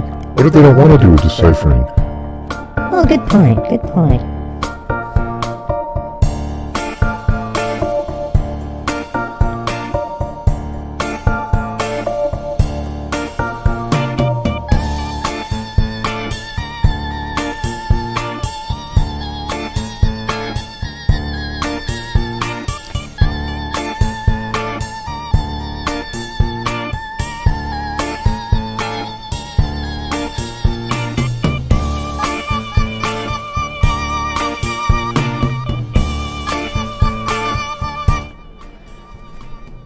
Alright, Freakazoids! I think that'll be it for tonight. I'll play one more round of this song as the and then stop the stream, but you'll still be able to comment until I stop the YouTube version of the stream. There's two parts. You stream to YouTube, and then you have to stop YouTube. I'm sure you all gave a two shits about what I just said, but I'm telling you anyways. And thank you guys all very much for helping support the channel tonight, and at the end of the month, we'll be donating probably in the, over $2,000 yet again. And hold on one second. Thank you too. And thanks for the, I don't know if Jay's still there, but the conversation about music, that was pretty fun. Richard Watts became a member. Kit Kat, Barbara Smith, Vicky Ballard, Mary Clark, Sherlock Hemlock, Barbara Smith, Rochelle Black, Miss Gus, Stace on the Case became a channel member. I Love Labs, Sherlock Hemlock, Claudia Neubauer, Zozo, Juju Positive, and it's not Claudia Neubauer, it's Claudia Neubauer. All right, Lee D, Charlie Ann, Julie W, Dadio Caspian Horses Rock, Lee D, Miss Gus, then J Case with the cat eye donation, Raven 187. Lee D, Kit Kat, Lee D again, Mary, she always keeps me in prison half the time. Mary Clark, Firefly Shy, Firefly Shy, all right? And now again, everybody out there, try to do kangaroo fuel and say that quickly 5 times, okay?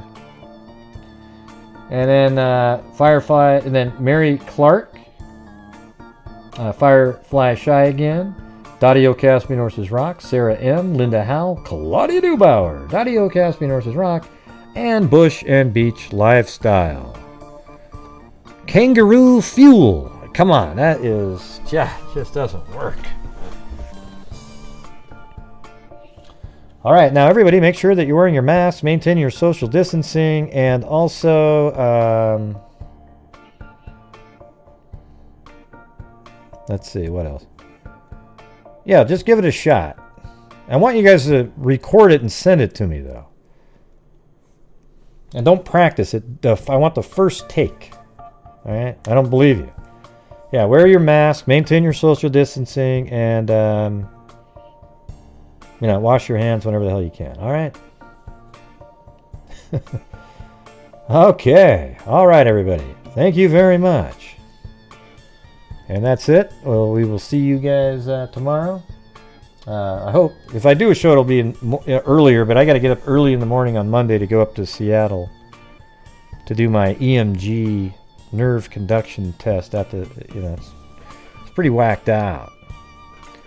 All right, everybody. So that's it. And as I always say, everybody, until next time, be safe out there. Yeah, I've been doing this true crime thing for quite a while now. And during this whole time, I have not seen one person that is a crime dissector. I'm a certified human lie detector. Gonna get ya on a stretcher if you try and play me like an old projector. Crime sector is my nectar. Desert Radio's gonna give another lecture. Crime dissector. And I'm always gonna be a pump protector. Fool deflector. Interceptor. And I'm meaner than a spectre with a vector on his pector. With the spectre. Just remember I've a temple fucking checker. I have no agenda. I'm no pretender. And I give it to you straight without the blender. And in the end, I'm gonna send ya on a mission to reveal the true offender.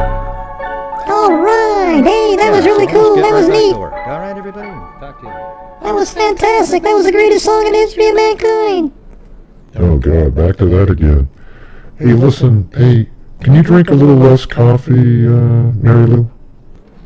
Okay, but I was having fun. Jeez, how come you're always so mean? Oh God, what a whiner. All right, good night, Mary Lou. Is that a song? Good night, John Boy. Oh, wait, let me try it again. Good night, John Boy. Oh, would you shut the hell up? Good night, Mary Lou. Good night, John Boy. Gee.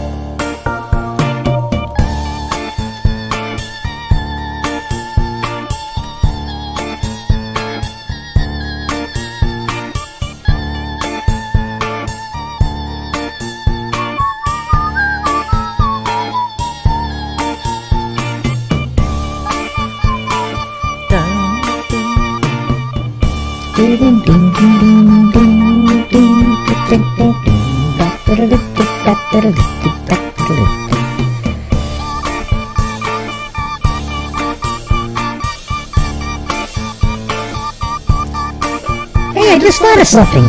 Gray needs to make a final screen. Right when he's done, it covers the whole screen, and it's something. It's at least something, for God's sakes. Right? Hey, that's not a bad idea, Mary Lou. Hell, yeah, have something that comes down and it says Gray Hughes Investigates on it, something like that. Yeah, something just like that.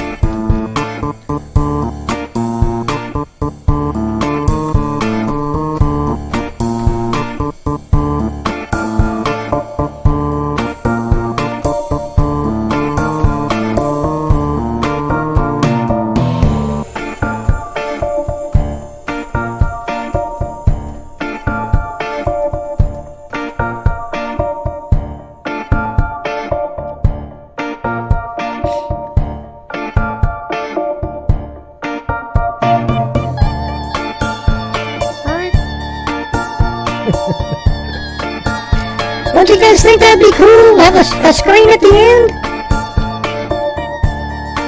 Instead of just staring at black?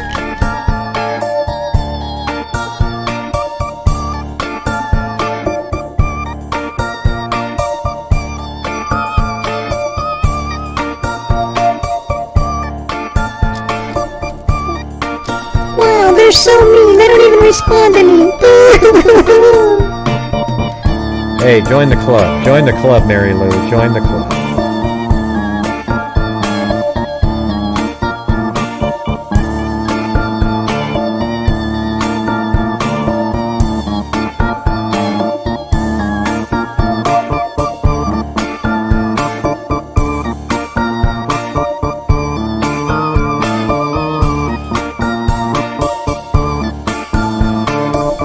Hey, look at a couple responding. Yay! Wow, that's a little too exciting. Okay, well, we'll let it play one more loop around, and then we'll turn off this side, but you can still chat for a while if you'd like to. Okay? And anyways, thanks everybody. And a 2, and a 3, and a 4.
Hey everybody, Tommy C here.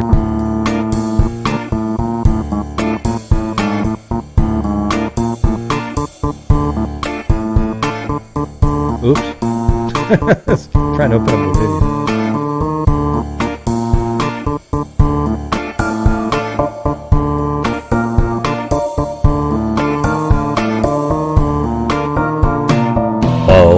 bum bum bum bum bum bum bum bum bum bum bum bum bum bum bum bum bum